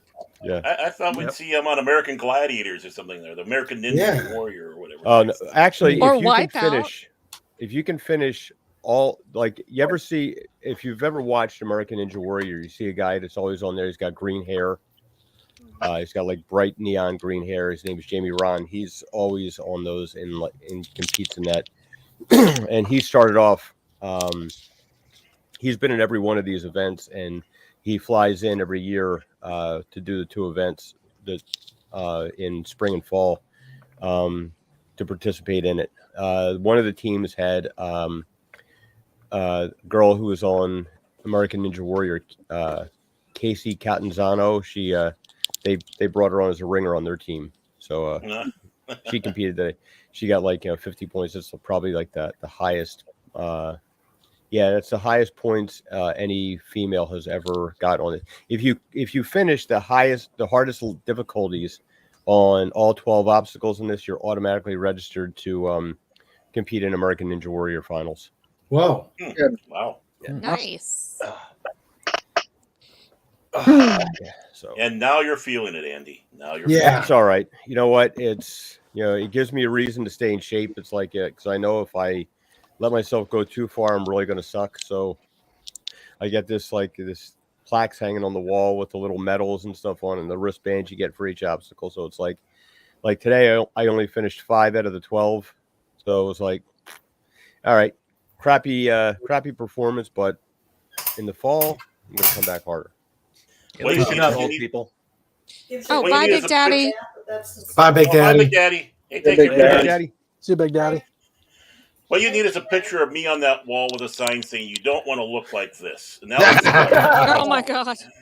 No, Baron, our this race is tiered, so it's got like a like they call it an easy level, but it's not an easy level. A hard level and a really hard level. the oldest guy that usually competes in our team is 74. Oh, and he gets out there and does it. Our oldest guy today was 65. Wow. So, yeah, a couple years ago we had before the coup hit, we had team members in every category from 10 to 14, 14 to 19, 20 to 29, 30 to 39, 40 to 49, 50 to 59, 60 to 69, and 70 to 79. So, I thought it was impressive when I saw the one guy in his when I was seeing the 70-year-olds playing rugby. I thought that was impressive. But wow, this is what you're describing there is. Woo. Yeah. Well, the level ones, you can get people to help you and stuff like that. Like, we would get on there and like this guy, Bobby, 74s, and they got this section, the one obstacles you got to go ring to ring. So basically somebody gets underneath him, like carries him across on their shoulders while he's grabbing the rings. But, it counts and he's out there doing it. By the end of it, he's still hiked 4 miles and got himself through it. And he got a couple of the level 2s as well. So, he's pretty impressive. Yeah. Wow. It's important to stay active no matter what age you're at. Yeah. Yeah. I look at how many people we all suffer with things I've got like degenerative disc disease. I've got all kinds of, I got a slight tear in the meniscus right now. It's like, but what are my options? All right. If I maintain some level of activity, I can mitigate a lot of that pain that I'm in. So without pumping myself full of chemicals. So, and it's it makes you feel better. It's like one of the, we have so much depression, and exercise is one of the best methods to, and it doesn't matter. Like I have, in my studio where I teach, I've got, most everybody I teach the vast majority are over 40. And I've got probably about 25% that are over 60. And I have, my one, student that comes in here, Dorothy, she's 74. Wow. She just retired from 50 years of nursing. When she first started with me, she couldn't stand for more than 20 minutes. And now she is, in August, she's going on a tour of 5 African countries. Wow. So, she gets up and now she can walk. She can walk without a cane most of the time. So she's done this really. And I've got quite a few people that are like that.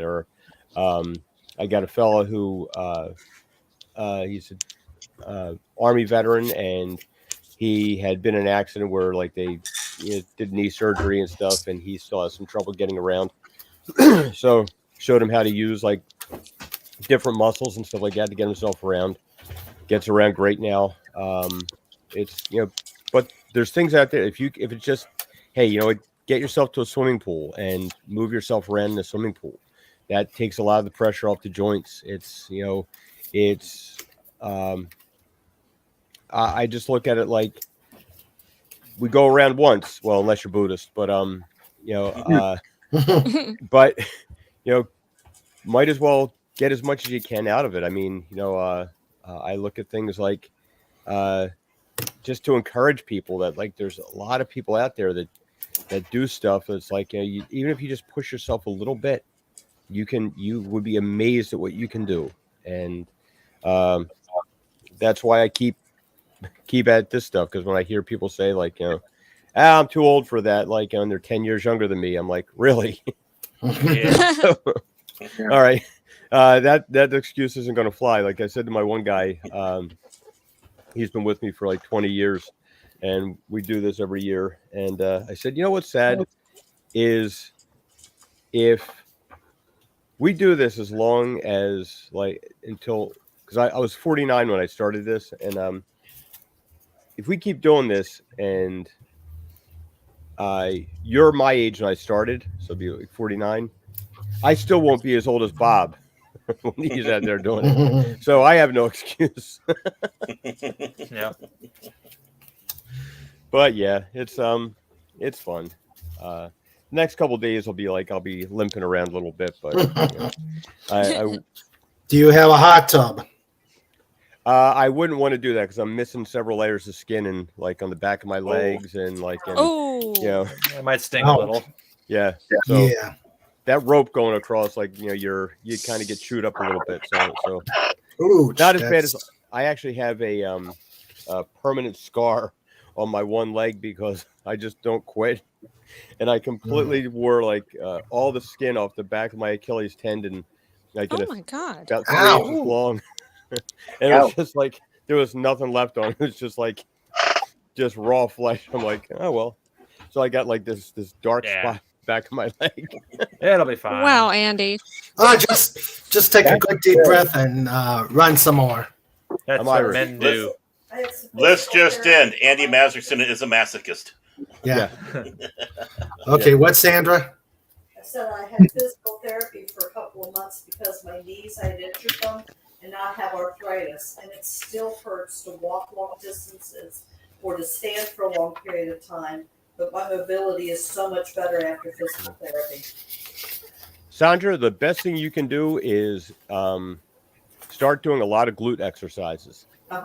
It is some of the main problems that people have with their knees is that there's a natural imbalance because of our environment. Everything forces us into unnatural positions. Your body's designed for a large variety of movement, and we've cut that way down into like a handful of movements. So everything that we walk on is mostly flat surfaces, like stairs are a uniform height.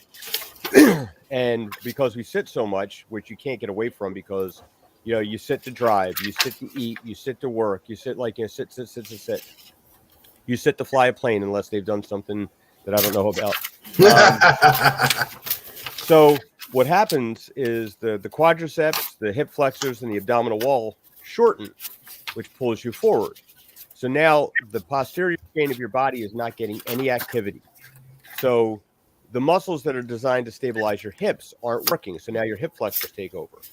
And all that pressure is coming right down in the front of the knee. Well, if you start working the back of the leg and the glutes, you start to build up the support into your lumbar spine, and you start to pull a counter pressure into the knee. So now you're taking the pressure that's going to the front of the knee and you're putting it more in the middle of the knee where it's actually designed to take it. So you should be walking with your knees slightly bent and your hips slightly bent. There's a guy on, he's got a YouTube channel. His name's Dr. Eric Goodman. And I found him, obstacle course race, because there I was 49. And I'm like, hey, I know what I'm going to do. I'm going to go start doing an obstacle course race. And I sucked my first outing at it. So I was like, oh, I got to get back to the gym. I got to start doing all this stuff. And next thing you know, I started getting sciatic pain. I'd never had sciatic pain in my life. I, beat up the discs in my back pretty good from, a lot of stupid youth stuff. And unloading trailers for, 15 years. But I started doing all these stretches and stuff like that. My sciatic pain wasn't getting any worse, but it wasn't getting any better. So then I did this exercise that this guy had. I did it 4 times in my kitchen. No more sciatic pain, and haven't had it since. It's like, yeah. So his name is Dr. Eric Goodman, and the first thing you should do is look up his TED Talk. It's about 15 minutes, and then he goes into it about his process and how he started and things, and then you can go on and find his tutorials too. And I think that it's very how do I want to put this? Very unusual, because it doesn't appear very strenuous, but if you do it right, it's actually pretty tough. And he starts off with like modified versions of them, and he starts off with like like if you can't go down and do the whole thing, like I'll show you how to like put a chair in front of you, and it's called like the name of the exercise is called foundation training. So you go in there and there's a pre-founder tutorial, and you just start off with, and I modify it for the people that I have in here because like and you start to see amazing. I have a woman that comes in here, her and her husband come in, and she was having all kinds of pain in a groin muscle in her right leg. So I'm watching her move, and it's all a matter of compensation. We get something that hurts, we change the way we're moving, and now we're compensating to avoid the pressure on that sore spot. So now the body has learned how to use different muscles and kind of tweak itself. Well, the muscular system holds the skeletal system into position. When you start working in a balanced fashion, so now you've got equal points of pressure forward and backward and right and left, now you can actually balance out the body the way it's supposed to be and disperse the body's weight and effort evenly throughout there. And that greatly reduces pain. So she came in here, she was coming in here for about 2 months. She'd gone through physical therapy, did nothing for her. Like we came in, we adjusted like just a basic like body weight exercises, like, clamshells, like moving your legs back and forth and stuff. And 6 weeks ago, her and her husband just went out to Alaska to visit their daughter and hiked a glacier. Wow. So yeah, it's really like just things like that, like, to look at things at a more basic level about like, here's one of the problems you're having is because you're not using the strongest, most powerful muscles in your body that are designed to move you around. It's and you're putting all that pressure on muscles that aren't designed to really hold you around like that. And that's where you get all the knee pain. And then we go and we do knee replacements and hip replacements and all this stuff. And they don't function the way the original joint did. So now the body's trying to compensate for that. And of course, and like you come to your doctor and you say, it still hurts. Oh, well, here, we'll give you some medication for that. And that, goes on your liver and stuff. So yeah. I wrote his name down. I'm going to go ahead and look him up tomorrow. And that's a good idea because you're right. If you use the foundational muscles properly, they'll help to support everything. So I'd like to be able to run around Texas with Rennie when I go down next year instead of hobbling around.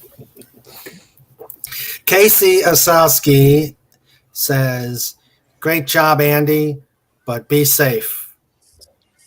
So I don't have to send you a picture of me in my wheelchair. Love you, bro. Yeah.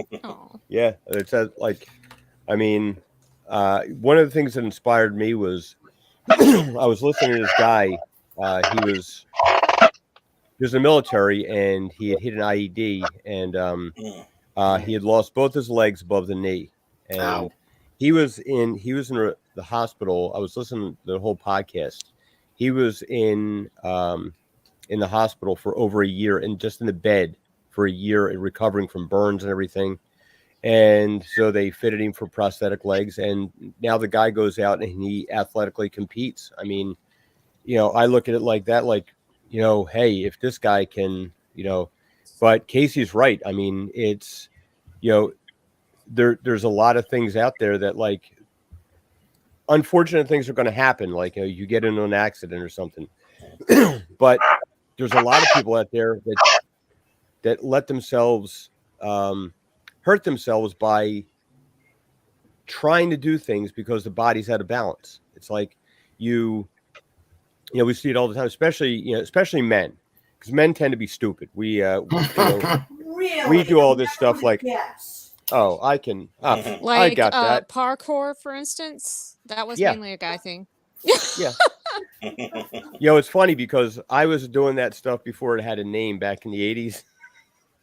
I was down at a water park down at the shore.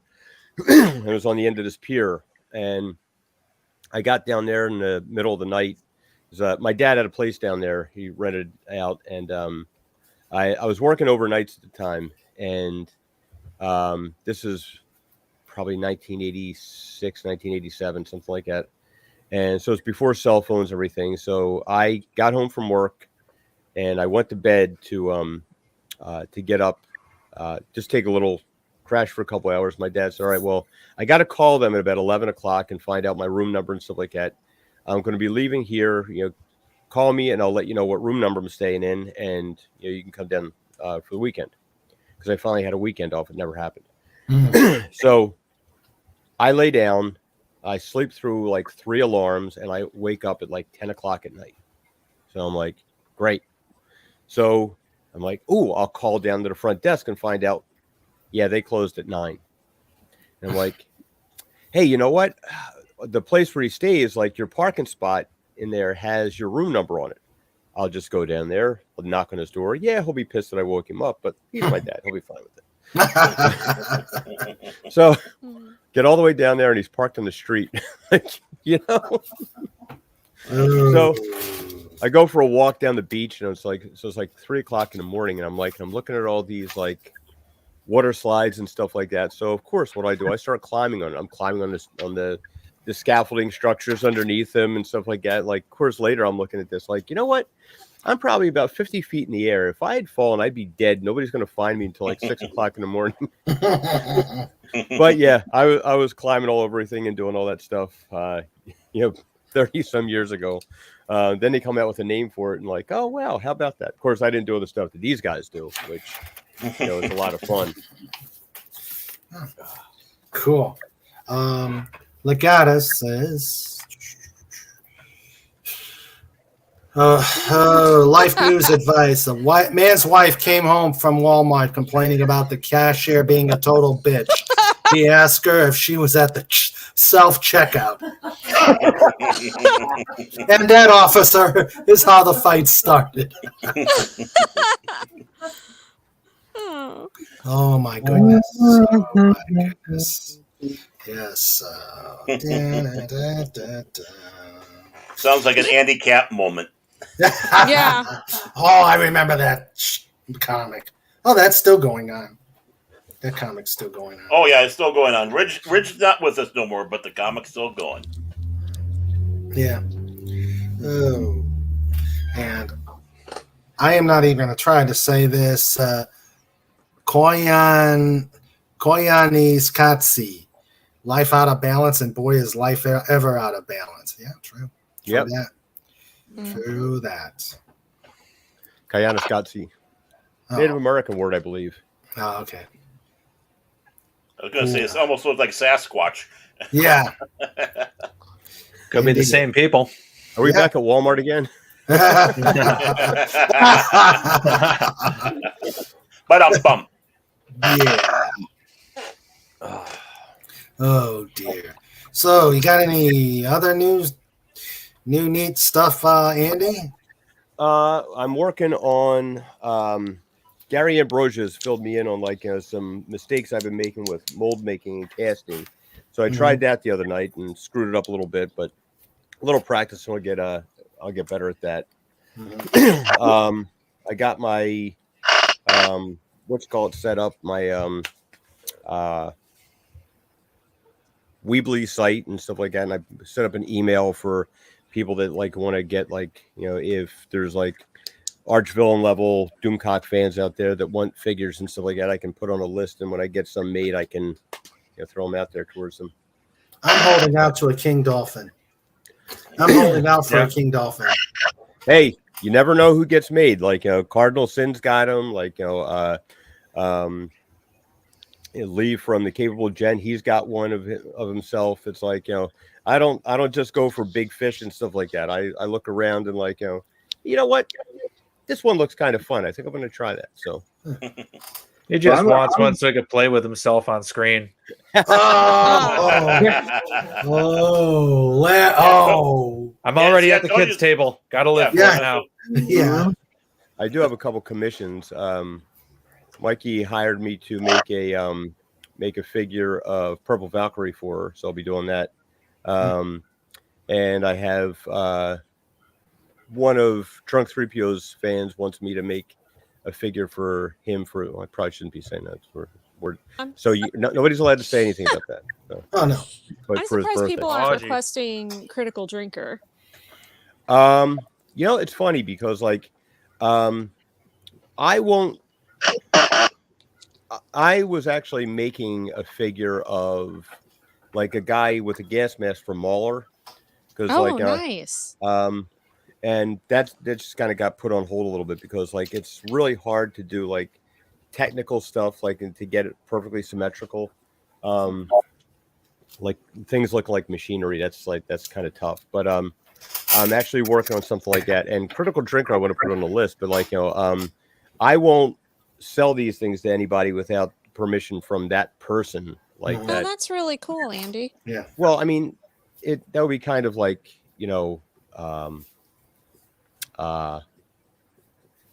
distasteful.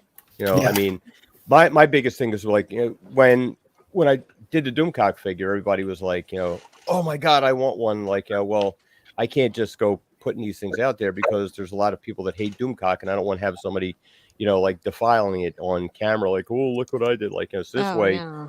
And then all that effort wasted for nothing. Mm-hmm. Yeah. Well, this way, if you've got somebody who's been a long time supporter and stuff like that, and they're not going to, they've got a lot of money invested just being a fan, and they've followed, these people for a long time. That's a little bit different. But I mean, I just started doing this for fun, just to, and it's, there's a lot of people out there that do things that are helpful to people, that are they have, their stories that they've done, they've gone and they've, out of their way to put a message out there to somebody, or offered some encouragement. It's God kind of uses me to hey, you know what? I want to reward this guy with something special, here, make this for him. And I think that's kind of where my little impulses come from about okay, you know what? Pretty awesome. Maybe I'll try that. Yeah. Well, I'm been watching some of your sculpting videos, and I can't wait for the casting one. Yeah, that's going to be actually the casting is actually very boring to watch. There's so many casting videos out there, John, that are so. It's now Gary's really fabulous at this. I'm trying to get him to put some video tutorials and things out there because of all the stuff because he learned from a lot of these special effects guys. And so he's got a lot of tips and tricks out there. So he told me I got to buy a vacuum pump. So I bought the vacuum pump and I tried that out last night, and I filled the thing up a little too high and made a big mess inside the vacuum tank because it all bubbled over. But it was it came out pretty well. I got a demold today. Then I have you got to vacuum when you're making a mold, and you have to put air pressure into the pot when you're casting, and which is kind of tricky because a lot of these casting resins, they cure within 10 or 15 minutes. So you got to get some, and what that does, that kind of presses the air bubbles down in there. But a lot of it has to do with the mold making itself. You have to put some venting in there. So if you're, if I've got this head here and where I'm going to put the pour spout in, and so any place that's going to be setting up higher, you have to put a little vent tube up there. So when the resin pours in, it pushes the air out and the resin comes out. So then you just have to kind of trim that down a little bit after you sand it down a little bit. When that's very much like metal casting. Yeah. Only on a smaller scale, and of course not as hot, which is nice. Yeah. Although some of these silicone molds can withstand a lot of different metals, you could actually melt them down and pour into the silicone molds, and they could hold it. So I haven't tried it, but yet. It's on the to-do list. Yeah. My to-do list line is it's so friggin' long. I got this thing about somebody was asking me the other day. I got a whiteboard down in my studio. Well, how many things you got listed on here? So I started writing things down. Oh, you got 18 things on there. And I'm oh, okay, yeah. So I'm scratch that one off, that one off, that one, and like they're all in various stages of development. It's like, well, I got this one done for that, and this done for that, and like I have like 4 things done for this one, but it's and then trying to do all that stuff in between, like teaching classes and all that. It's it's tough. Now, see, I have a to-do later list. According to the Hopi dictionary, Hopiqua Lavai Kayanakatsi. Okay. Is defined as life of moral corruption and turmoil or life out of balance. So true. That's me. It's probably a lot of us. Yeah. I know what you mean about being too busy, Andy. Everything I have to do, we chartered a new 99s group, which is the women pilots here in Martinsburg, and I'm one of the charter members. And the section chair asked me, would I mind being in charge of the air marking again? I'm like, sure. I'm like, okay, that's one more thing to add to my list to do. Yeah, that, and I have a problem too because I have a hard time saying no to people. Like this obstacle course race, I'm also a volunteer there, so like I go and set things up and tear things down and all that stuff, and it's like, now tomorrow I have classes from 7:30 in the morning till 2:00 in the afternoon. Then I got to make dinner for like I got nieces and nephews that just have decided to start coming over for dinner because they like my cooking. So I'm like, oh, that's great. I'll be, it's somewhere in there. That's why I'm glad I went out and bought a bottle of whiskey the other day. Like, I'm going to need that. Here's a good philosophy by Snorter Pupus. Why put off until tomorrow what you can avoid doing altogether again? That's my philosophy, Snorter. That is mine. He is a wise bear. Yes, he is. Give that bear some sushi and salmon. Yep. Or people wrapped in sleeping bag. Oh yes, the sleeping bag. Those are the bear burrito. Yes, and let us put that out there. Yeah. Yes. Let us put that out there. Nom nom nom. Nom nom nom nom. Yeah. We were doing this one obstacle today where you got to climb up this platform. You go across and you take these rings across, and then you get to the other side of that. Then you do a big rope swing across this canal of water. And there was this little girl. She was about 10 years old. She was so cute. She was petrified.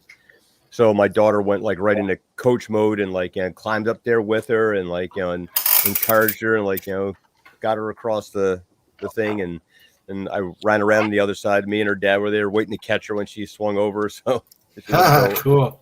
So Yeah, I'm always impressed by that. I trip over my own feet. Yeah, same.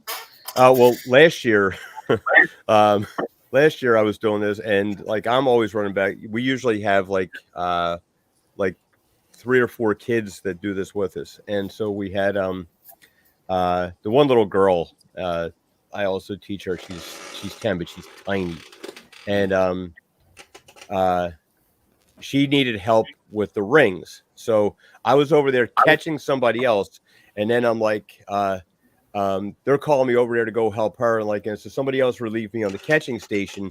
So I went back and to run over, and I turned back, and there was a scaffolding, and bam, right into my nose. Got this great big I put it on Twitter with the when Amber Heard was talking about how badly she was beat up and she covered it up with makeup. I'm like, you know what? I'm gonna put this picture there with my busted up big black and blue mark on my nose, and I'm like, hey Amber, you're lying, right? He's got 70,000 views. Wow. There you go, Snort. There you go, Snort. There's your burrito. There's the burritos. Ay. Yeah. Where's my burrito? And Casey Asasco I have a things I wish I could do list. Yep. Yeah, I got that too. Legata says one needs to spend more time with family and friends, leaves you less time for the morons and idiots to annoy you with. So very true. Absolutely. You have promoted to the adult table for now. Big boy pants. You got big Yes. boy pants. Yes. What if my family and friends are the morons and the idiots? Well, then that. Well, then you're already one of them. Yeah. I You're was doomed. just going to say that. Like, do we have to take all the family? That's true. There's always the black sheep. Yeah, that strange uncle, which in my family I happen to be. Or you can have the black sheep that actually grows up and becomes a decent person, and then a kid that you thought had her head on straight, and she just went wackadoodle. Oh, that's so true, Sandra. That happens more often than we realize. Yeah. On a different note, I went through my file folders, and I saw some autographed pictures. Oh, yes, autographed pictures. Let's see. Pictures of a signature. Quick, get ready to forge. All right. First one. Oh, Renee. I can't see that. What? The signature. Who is that? Renee Aubenchois. Oh, Renee Arbachwa. I thought you said my name. I'm like, I don't know who that is. No. Okay. Yeah. Okay. And then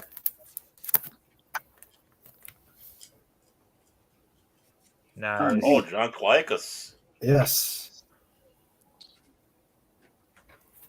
I think I got to do my mustache that way. Both. Yeah. Okay, and there is that's him on another. his own. That's his. Yeah. And let's see. Here's a theme here. Oh, Armin Shimmerman. Yeah. Yeah. And on the back, let's see. I don't know if this is mine or Sandra's, actually. No, this. Okay, yeah. You could. Oh. Nice. John Delancey. Yeah, it's kind of right there. I'm gonna show her. This is one of my favorites. I met her. I think it was a good year before she got before she passed. I got Oh, the Grace. Oh, nice. Yeah. She was so Very beautiful. nice.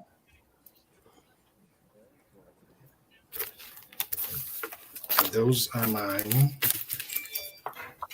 Those are my prized autographs. I have a signed roll of duct tape. Does that count? Yeah. What's it signed? Quacky? That's from Steve Smith, the guy who made the Red Green show. I was going to say, it sounds like Red Green. Yeah. I got to meet him a couple of years ago. He was doing his live tour, and he was in La Crosse, and yeah, it was a great show. I stayed late afterward, and I got to meet the guy, and he chatted up with him for a while. It was pretty sweet. He is a nice guy, isn't he? I got to meet him. Yeah, he is. Well, about 20 years ago plus, when he came to the Twin Cities, and they had a signing. And he's a really nice guy. Really is. Actually, I talked with one of the guys who was part of the Frantics today. And of course, one of the Frantics was Rick Green, who was on the Red Green show. So, yeah. A little bit of the Canadian connection. Yeah. The Canadians are taking over, I tell you. They are. I think I was watching a Murdoch Mysteries, and I'm watching the show, and I'm like, a lot of the actors who are on the Red Green show or make appearances on that show. Mm-hmm. Like Harold, who plays the guy who plays Harold was he's on quite a few episodes actually. So like I'm watching, I'm like, wait a minute, it's Harold? Didn't quite recognize him because he put on a few pounds. Mm-hmm. Yeah, he's let's like 59 now or something like that. I can't remember how old he is now, but he ain't the still do young the lad voice. no more. Oh yeah, He can still do the voice, which I know for the live show he recorded some voice clips for the episode because Red was talking to him on the phone throughout the show. So like, yep, that's original dialogue. You can still do the voice. Oh wow. Tim the Enchanter says the Black Eyed Peas can sing us a tune, but the Chickpeas can only hum us one. Ha! All right. Oh, Hey, Clobby. we have Clobby on. Hi, Hey, Clobby. Clobbering time. Clobby's here. Clobby's Hey, here. Clobby. Please ping on the channel. Come on and join this distinguished panel, sir. It's At least those Where? ones who are crazy. the panel. The link is in the pinned message. Come on in, Clobby. Clobby is here. Yay. That's so sweet that he dropped in. Yes, it is.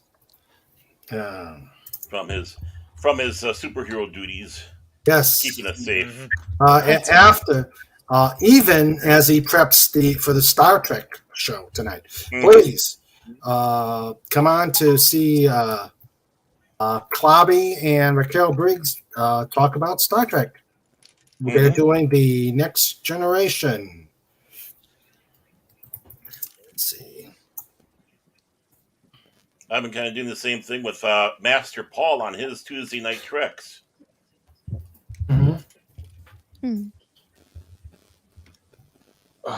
was some clown at the Comic-Con today that made a comment about the new Disney crap, and I made a comment about, it's not real Star Wars, and I thought he was going to have a stroke.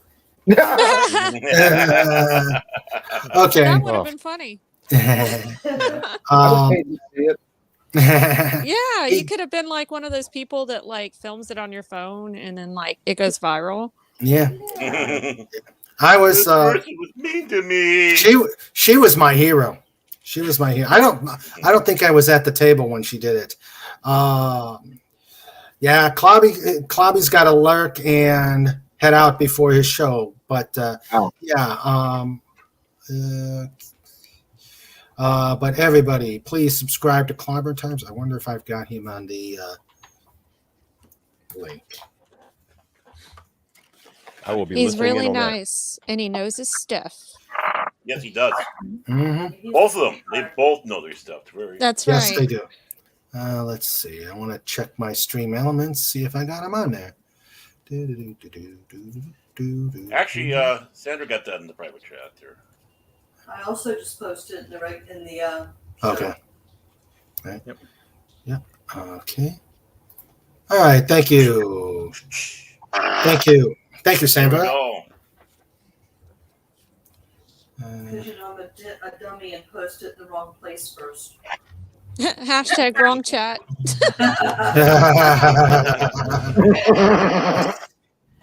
Hey, at least we do. Yeah, That's we know. right. Yep. All the cool people know. Yep. Who are they? Yeah, I'm trying to figure that out myself. Yeah. It seems like a cool thing to say. Please don't punish me, cool people, wherever you are.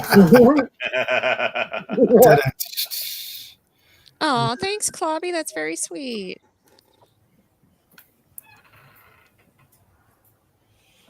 Oh. I think. And there's Fat. It's not that one. You goof. The fat-fingered Feliciano. That was a fat finger. Fat finger. That's what we'll call it. Fat finger. Oh my God, we're just. We all know each other. The Mandalorian. Because he's that finger. He's a Mandalorian. Someday the Not that bad technology. song. Hey. Someday the technology is going to get there where we can all Mystery Science Theater 3000, the new Star Wars stuff. Why would you want to put yourself through that, though? Yeah. We did that to what was that? Into Darkness, my brother and I, in the theater. We had the advantage of we always, when we go to movies, me and my youngest brother, it's like we go to the latest showing on like a Sunday night, so we usually have the whole place to ourselves anyway. And since it was just the two of us watching the movie that night, as it progressively got stupider, we're just like, okay, let's start making fun of it. And we had the entire staff of the building just dying. Did someone video it so you could be on YouTube? Nah, that's not happening. Well, just use the little silhouettes like they do. Yeah. But that's still how I grew up, with the disembodied voice making fun of the movie. Oh yeah, the riffing is. I remember the little robots there making fun and poking their little heads up on the screen and looking on that. Yeah. Yeah. But there were people that were doing movies like that even before Mystery Science Theater 3000. Oh yeah. Yeah. They just really made it popular. I think it's because they had the bots and all that. That was it was a great show. Yeah. There is I just found this out when I was on Maria with Tiantelli. Bobby Gamonster was on, and evidently there is a Midnight Hosts Hall of Fame. And and I know about 4 or 5 of them that are on there. I know Svengoolie's got to be in there. Yeah, let's see. I met Sven Gooley too. Yeah. He was the cosplayer judge at MGC for a couple of years. Oh, okay. But he's an all right guy. We had a local guy in the Philadelphia market named Dr. Shock. Yes. He did. Yeah. He died Dr. at 42 Shock years old. Theater, Yep. and Dr. Shock's Terror Theater, I think, was on Sunday. Yep. I remember that. WPHL. Yep. It was one of my many nicknames that I had. My dad would always be he kind of got me into watching horror movies. And then whenever he would come around on Saturday, there I was watching Dr. Shock. Mm-hmm. Well, let's see. I am putting it out there now. In fact, I think I'm going to share it so we can see who's. Hold on. Let me see if I can share it so we can see if we recognize a lot of these people. Yeah, I wonder if there's anybody from the Minneapolis market in there.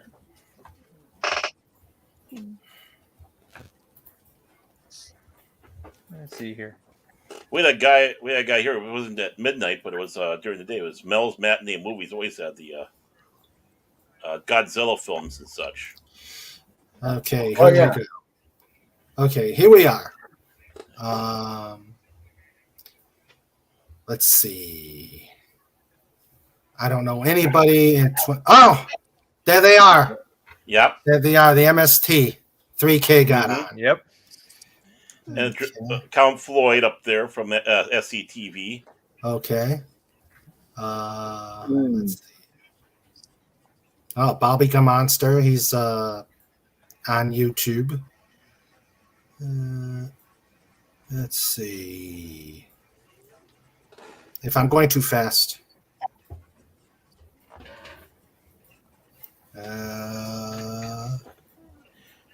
Carlos Boyla. Scary.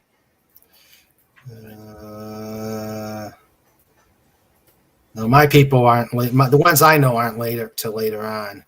Trying to take a look.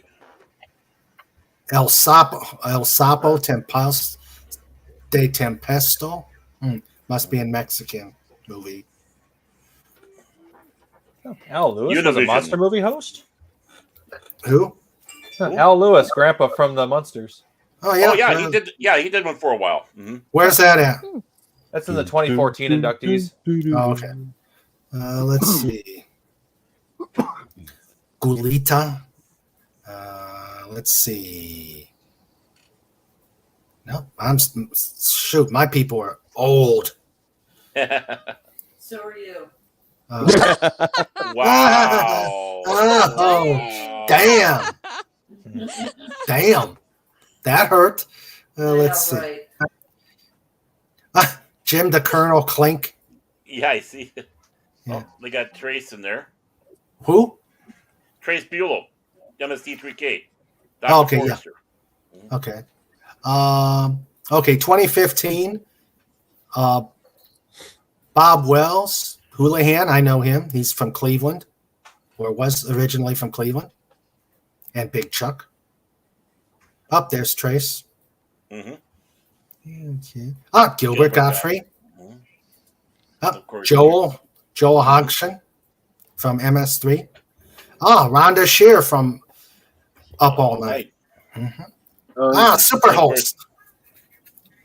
Then there's Josh Weinstein. He was involved with the first couple seasons of MSD3K. Okay. Yeah. Superhost. He was there. He was in Cleveland. Did Afternoon. There's Dr. Shock. Fourth from the left top row. In my mind, the greatest of all time is, well, in my age, is the Ghoul, Ron Swede. He actually was an intern for Ghoulardi, and Ghoulardi gave him his wig. Right under him is Uncle Ted. We had him. And one of the stories with him was Bill O'Reilly worked at the local station at that time. And they hated each other. Well, one introduction, Uncle Ted was going to be coming out of a casket. When he got in it, Bill O'Reilly nailed him in it.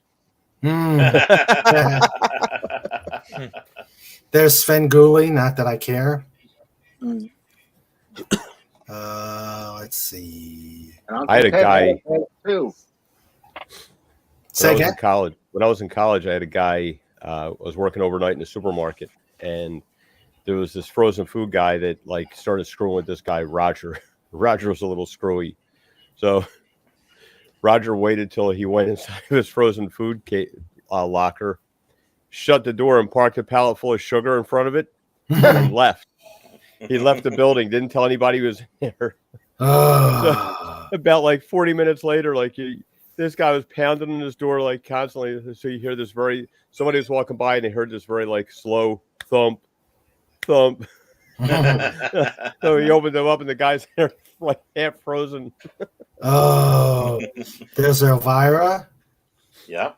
Of course.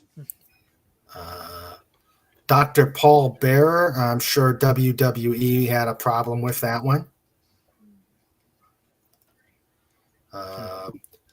Big Chuck and Little John, both from Cleveland, did horror stuff. Yeah, Ghoulardi started off in Philadelphia, and then when he left to go to New York, Dr. Shock said, "Hey, can I do your act here?" He said, "Yeah, sure, go ahead." Yeah. There's Ghoulardi, Ernie Anderson. Yep. Mm-hmm. He's done. He did Philadelphia, then Ohio, and then went to California. And Tim Conway was the original writer for him. He also was in Cleveland. Yeah. Yeah. Wow. Oh wow! I had no idea Tim Conway did a horror movie thing. Yeah, he was the behind the scenes, the writer. Yeah. Yeah. Wow. Barnacle Boy. I always think of him as Dorf. Yeah. Yeah. Yeah. I remember him best from McHale's Navy. Yes, me too. Yes. That and the old the Apple Dumpling Gang and all those movies. Yeah. Yeah. He's great on Cal Burnett too. Yeah. Yeah. Him and Harvey Korman. Mama's Family. Yeah. Yeah. Let's see. Snortopupus Klobby says Casey Osowski just subscribed to Clobbering Times. Cool. Yay. Thanks, Casey. Good. Clobbering Times we had a Dr. Shock down here. I wonder if it's the same one. Probably not. Like he was only active up here and he died. I think he was from 73 to like 79 or something like that. Something like that, yeah. Snort says the late Dr. Paul Bearer. Okay. So let's see. Paul Bearer was their guy, and he never heard of him having problems over the name. And Clobbering Time says, "Thank you, Casey. You are too kind." So yeah. Yep. So I love those Klobby shows there where him and Mark are just talking about like classic comics. Nick Weiser does a good job too, like where he'll get there and just have like a bunch of guys just talk about different comic books and stuff. Mhm. And the old classic, I can't imagine like these. Like I got one of the kids who was running the race with us today. Like we were talking to about like some of the Marvel properties and stuff. And he's 17, so like, but I mean, I've known his dad like since this kid was born, and they're like, yeah, you got to read some of the old classic comics. So I gave him like some of the little shadier links that he can go to and read pretty much any comic book for free. Mhm. But because I certainly don't want to give Marvel or Disney any money. That's true. No. That's true. Klobby and I'm working with Klobby and Lord Thoth to maybe talk about the Legion. Klobby and Raquel came on. I think you guys saw it earlier on in the life of the channel. We talked the Fantastic Four, my favorite comic book, bar none. Yeah, it's a shame. Years ago we were sitting there when the MCU was doing really good stuff. You're like, oh man, can you imagine what they could do with the Fantastic Four? And now, current day, it's like, please don't touch the Fantastic Four. I agree totally. I have heard some horrific things they plan on doing with the Fantastic Four, and I keep saying no. Don't even think about it. If you're going to do that, no. Yeah. Okay. All right, Rennie, I see you're going to have to take off soon. Yeah, probably. I'm sorry. That's why I'm just not very entertaining or interesting today. I just didn't sleep very well last night. I had a very broken sleep, and I just keep muting because I keep yawning. I'm just so tired. So I'm probably going to peace out here in a second. Okay, well. She and I would have taken over the stream by now, like we did when I was in Texas. That's right. Yeah. We are two wild and crazy gals. Yep. Rennie, you want to plug anything before you take off? Yeah, sure. If for those of you guys that don't know, typically on Miss Martin Muse's channel on Saturday mornings at 11 a.m., talking books. We've been focusing on Tolkien and breaking down the Silmarillion, which is one of the hardest, or if not the hardest book I've ever read in my life. And if you are really into detail, it's still hard. And then typically on Saturdays, I'm also on Mr. Brown Alliance's channel, but he took a break today. So, but yeah, that's typically what I have going on. All right. Besides popping in here and yeah, whenever Raymond feels like putting up with me, I'll be on here from time to time. Oh, you're always welcome here, Rennie. You're always welcome. I appreciate that. You have their links, go ahead and post them. You've got a wrench, you can go ahead and do that. Yeah, go ahead. Just pop some links in there. I'll do that here in a second. Okay. And when he goes, I'm going to go because I'm not a very interesting person. Oh, stop. Oh, shut up, Sandra. Stop it. Don't listen to Sandra. She's one of the nicest people I've ever met. Very kind-hearted. Always sees the good in people and always tries to do the right thing. But she also doesn't take shit from anyone. So she's amazing. True. So true. That's why she's a producer. Yes. That's right. Yep. Someone's got to keep me in line. Yeah, That's what right. a slacker. What a slacker. Gotta- She flies planes, shoots guns, all that. Yeah. Yeah. And Spanx King Tim- Dolphin. Yeah. Say, what was that, Rennie? I said, and Spanx King Dolphin. Ooh. Giggity. Whoa, whoa, whoa, whoa, whoa, whoa, whoa, whoa. Rennie, when is that show with Teresa that you do? Oh, it's on Saturday mornings at 11 a.m. Central. Okay. Yeah. We Yeah, skipped put the this links week, out there. But yeah, I will. When I hop out, I'll put them in the chat, and so you guys can check out her channel. And yeah, it's just people that love the book, that read the chapters, because we usually do about 2 or 3 per week, and really talking about our thoughts on, breaking it down, because like I said, it's one of the hardest books ever. But we also broke down Lord of the Rings as well and The Hobbit, so it's just a lot of fun. about books that we're really passionate about. I work till 12:30, but I'll definitely catch the replay. I Lord of the Rings has been like that was my very first nickname. My brother Jim's 13 years older than me, so when I was this little blonde hair, blue-eyed kid running around, so he was like thought I looked like a hobbit, so that was my first nickname was Hobbit.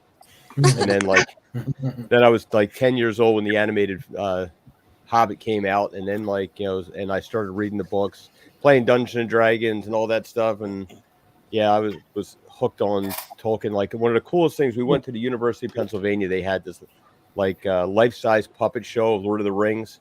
Oh, man, it was incredible. Like they had the scene with the Nazgul, and it was absolutely chilling the way they did this, and it was amazing because Peter Jackson pretty much had the same thing, like when in Weathertop with all the Nazgul coming in, it was shot for shot, it was the same. Wow, I wonder if the same guy that put that together got a job on that, because it was pretty impressive. Wouldn't doubt it, because he really didn't spare any expense, and he tried his best to do right by Tolkien. The person that kept those films in line the most actually was Christopher Lee, because he actually met J.R.R. Tolkien in real life, which is cool. And so he probably did get his inspiration from that, to be honest. And Christopher Lee said that he read the book of the series at least once a year. Yes, which you got to have mad respect for, because they're not the easiest books to read. No. I barely got through The Hobbit. Lord of the Rings, forget about it. I have them on my shelf, and I've read them multiple times. But try reading The Silmarillion. Really nice job on her. Yeah, it's not easy. Oh, fantastic on there too. Thank you, Sandra. That's so sweet. Yeah. Okay, so. And I think since we're running on 3 hours and Klobby's show starts in an hour, we might as well start wrapping it up. Tim the Enchanter, Klobby's show starts in 1 hour. He and Raquel Briggs talk about Star Trek: The Next Generation. And have a great time. We have a great time reviewing them, and in a lot of cases, savaging them. And this is Star Trek where you had Picard going, "Make it so," instead of going, "I'm sorry." Exactly. I'm sorry. I'm posting the link to tonight's show in the chat now. Okay. Woot. Good. Let's see. Which episodes are there? All right, guys. I'm going to hop out. I hope you have a great night. Take care, Ray. All right, take care, Ray. Good night. Love to Tyrant. Yeah, love the Tyrant, and come on in next time. All right, sounds good. Love you guys. Bye. Love you Bye-bye. too. Love you too. And Snort says, yeah, it's time to wrap up. It's been an exhausting day at the signing event. It was somewhat successful. Made some sales. And sales are good. Yep. And had fun talking to people. And hopefully we're going to get some of these people in for me to interview. And so let's go around the horn and see what you're plugging, see if give us the links and let us know what you're going to be doing. Fez. Who, me? Yeah, you. Oh, well, I'm pretty much just sitting here and, waiting for time to pass and enjoying myself. Eventually, I've been trying for 3 weeks to get out to the cemetery to do my first video and set up something on YouTube to show it. And unfortunately, it's been raining every time I go out or I have something else come up. So I'm going to try again tomorrow. But it's a historical sort of thing. It's on a fellow named Washington G. Nugent, who was a Civil War doctor. And he was, after the war, he would treat any veteran of the Civil War, either side, and he wouldn't charge them. And he's buried in the West Pittston Cemetery. West Pittston's where I grew up. So it's going to be one of those one for the town to be proud of type of thing. Oh, good. Yeah, let us Hopefully know. that'll work out. Yeah, sounds good. Yeah, just let us know when it's coming up, and we'll bring you on. We'll talk about it, and you can let us know when you're going to put it on YouTube. Will do. You know, I take care of my own. Oh yeah.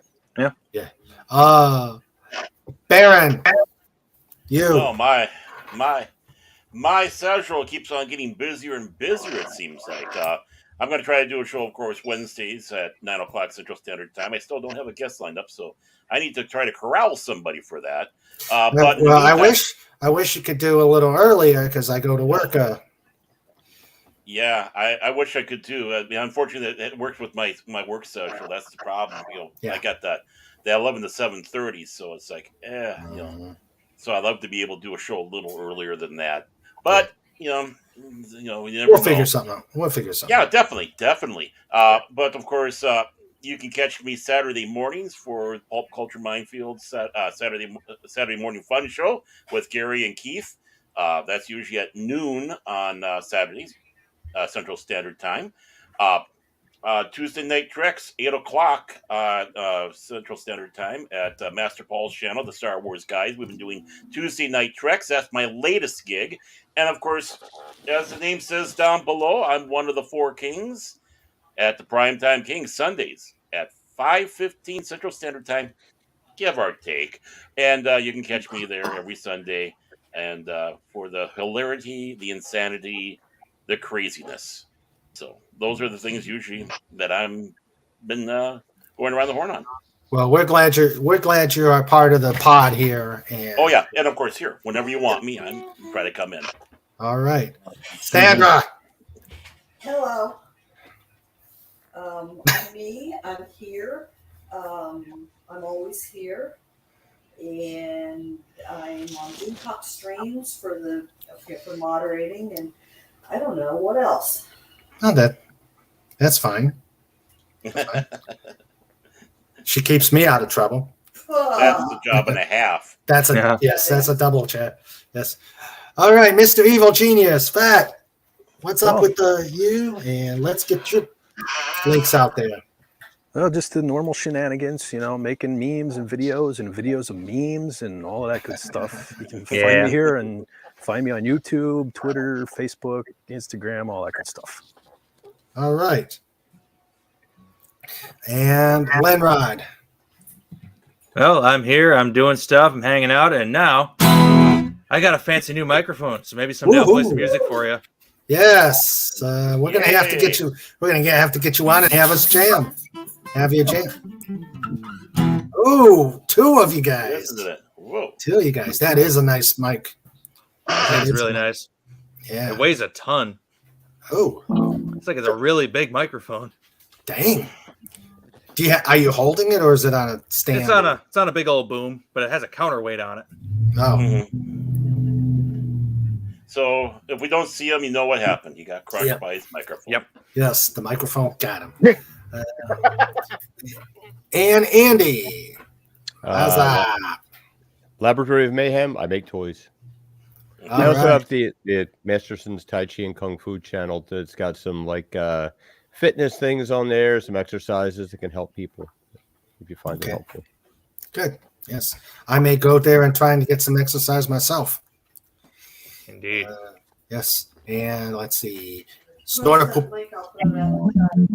Hey, yeah, Andy, put it in the private chat. We'll put it out there. Okay, let me see if I can find it. Snortapoopa says size matters. Yes. Legatus Legionai says Lenrod and Pet for Hire are guitars. King Dolphin TV on drums. What could go wrong? Here we all start doing the sinister laugh.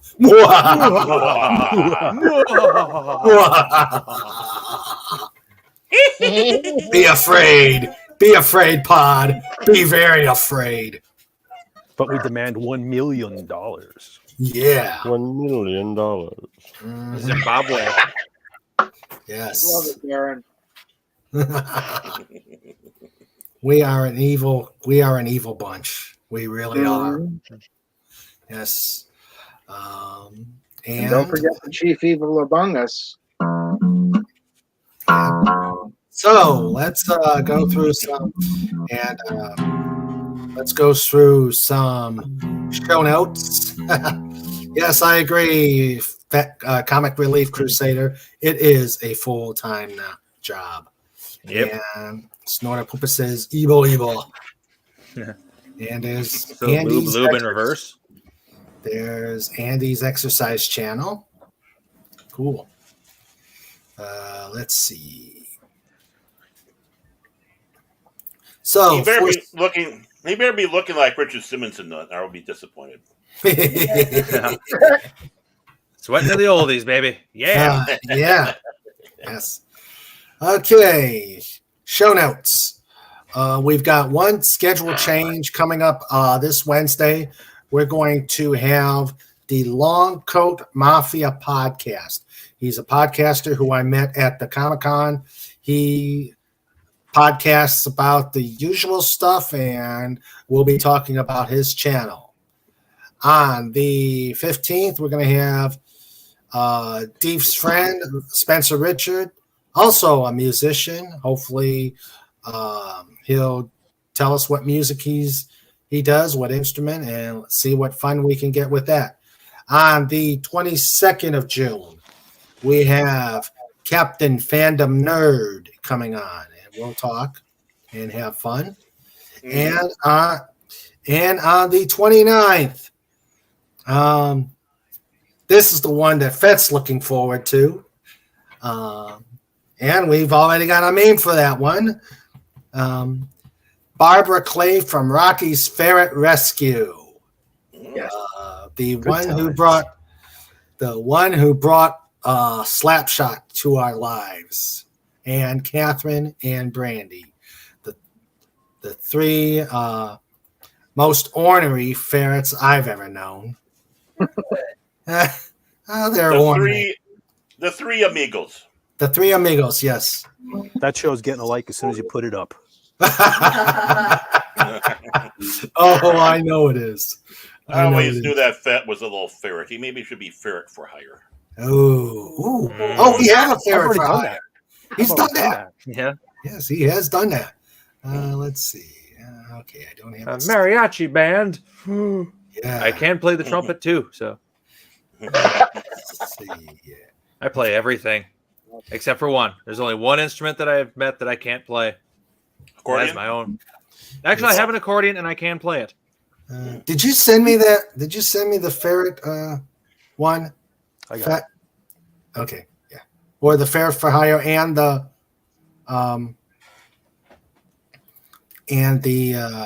okay, there's ferret for hire. Yeah. Yes. and show the. I don't think you've sent me the Golden Showers one yet. Did you? I think I did. Okay. Yeah, we saw it the other week. I think you got it. Okay. Yeah.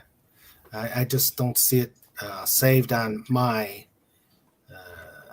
thing, but let's see. We told several people about it today at the Comic-Con, and they were amused. Yeah. How can you not? Yeah.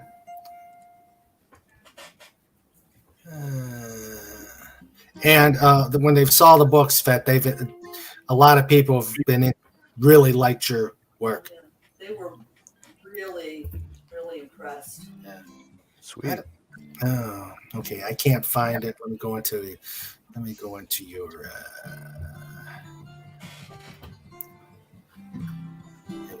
the channel here. This interlude was brought to you by thedolphinwars.com. .com.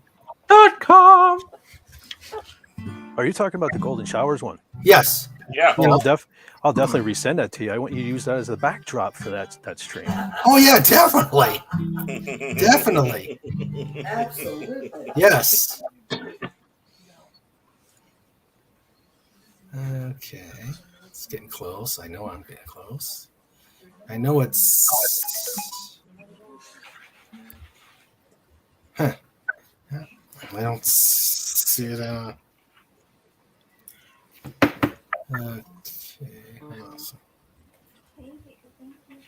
Oh. There. Yeah, I don't know where it ran off to, so. Well, yeah, if you could send it to me and I'll get, that one will be ready for that one. Okay, so that is everything for June. We're quite busy. We've got stuff scheduled through August. That's a good problem to have. Cool. Busy, busy, busy. Yes, busy. Okay. Oh yeah. Hey,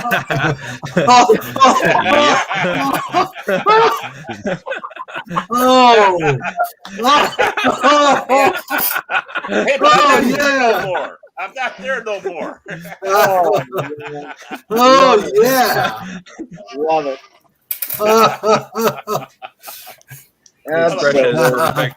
Awesome. Yeah, I have to send you those anyway, so I'll send you the Golden Showers one too. Yeah, send those so I have the kitties table ready for when we need them. I'm safe. I'm still not at the kiddie table yet. Yet. You're there in spirit. Yeah. Yep. Everybody at the kitties table. Oh no. Don't give him that idea, Sandra. I don't think Andy will ever get to the children's table. Though. He's good. Oh yeah, definitely. I should be on that children's table playing with Legos. Whoa! Be careful. You may have that. Eventually, we'll all be at the children's table. Yes. And the King Dolphin will be left by himself. Oh. Yeah. I'm the middle-aged guy that plays with toys.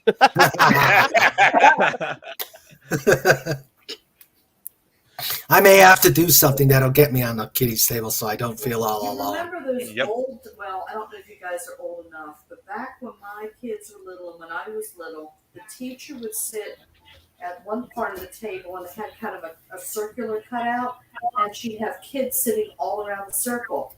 So maybe that's what we need, to have King Dolphin in a little circle and the rest of us at the table around him. Knights of the Children's Round Table. Yeah. Tim says, I am not by myself at the kids' table. Yeah. And then Legata said, oh, no. That, do not look at this one. Don't look at this one. Do it. Don't. I call the Gonzo body. I want animal. Oh, yeah. Animal. Come on. Fed for Hire needs to make a Muppets Baby type meme for the pod. Oh, God. And he'll probably do it, too. We'll see it next week, probably. Who's Fozzie? I don't know. Well, it could be Fezzy. Whoa. Yeah. Well, actually, Fezzy is the name the Shriners have for their big teddy bear that they auction off or raffle off. Huh. There we go. Oh gosh. All right. Well, let's now that we've given Fett so many ideas for so many memes. Yeah, that'll take 20 minutes. Drive space. It's a never-ending spring of useful ideas. Yes.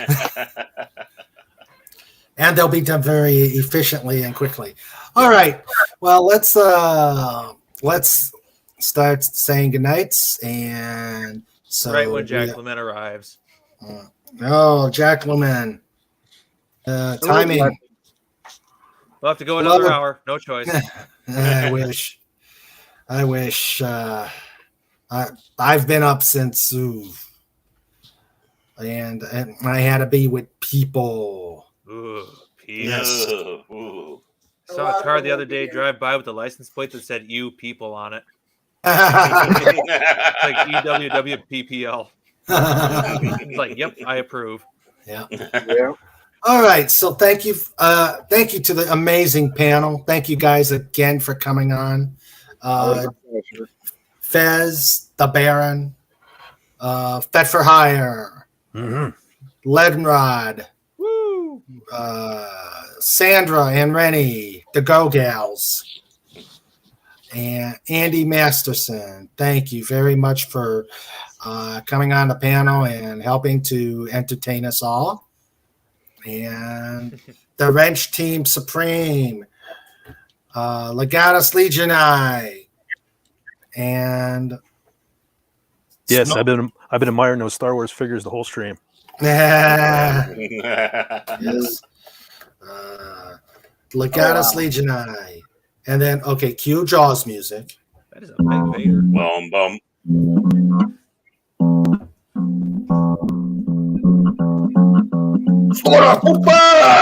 Cue Bar. Night, buddy. Night. Night, Snort. And good night, Big Daddy MRI. And Sandra, the producer, and the Wrench Wench was here. And thank you again, honey, for joining us on the panel and having fun with us and keeping me out of trouble. Don't get used to it. Yeah. And then the rest of you guys, the guys who make this chat happen. Tim the Enchanter, Matt G, Tim Possible, Captain Fandom Nerd, Pacific 414, Dave, the Pop Culture Curator, the Comic Relief Crusader, Lord Thoth, Casey Osaski, Clobbering Times, who graced us with the presence and will be on Star Trek in an hour. Thank you again, buddy, for coming on. We've still got to get you on for Legion. Long live the Legion. And Jack Lemon. Better late than never. You came on, you said hi, and we recognized you, buddy. You have yourself a good night. And everybody, you have yourself a great evening, a good rest of the weekend. We'll talk to you Wednesday. And as always, we'll be on for Just Cuz, where mayhem and madness ensue. Take care, everybody. Everybody have a good night and be safe. And let's make some waves. Good night, everyone. Everybody. Good night, everyone. Love you all. Good night, Mrs. Calabash, wherever you are. And as Sandra said, don't do anything she wouldn't do. Or don't get caught. More importantly, yeah. Yes, don't get caught. Guys, stick around afterwards. Okay. Uh-oh. We're going to take We're you in trouble. to the woodshed. Yeah.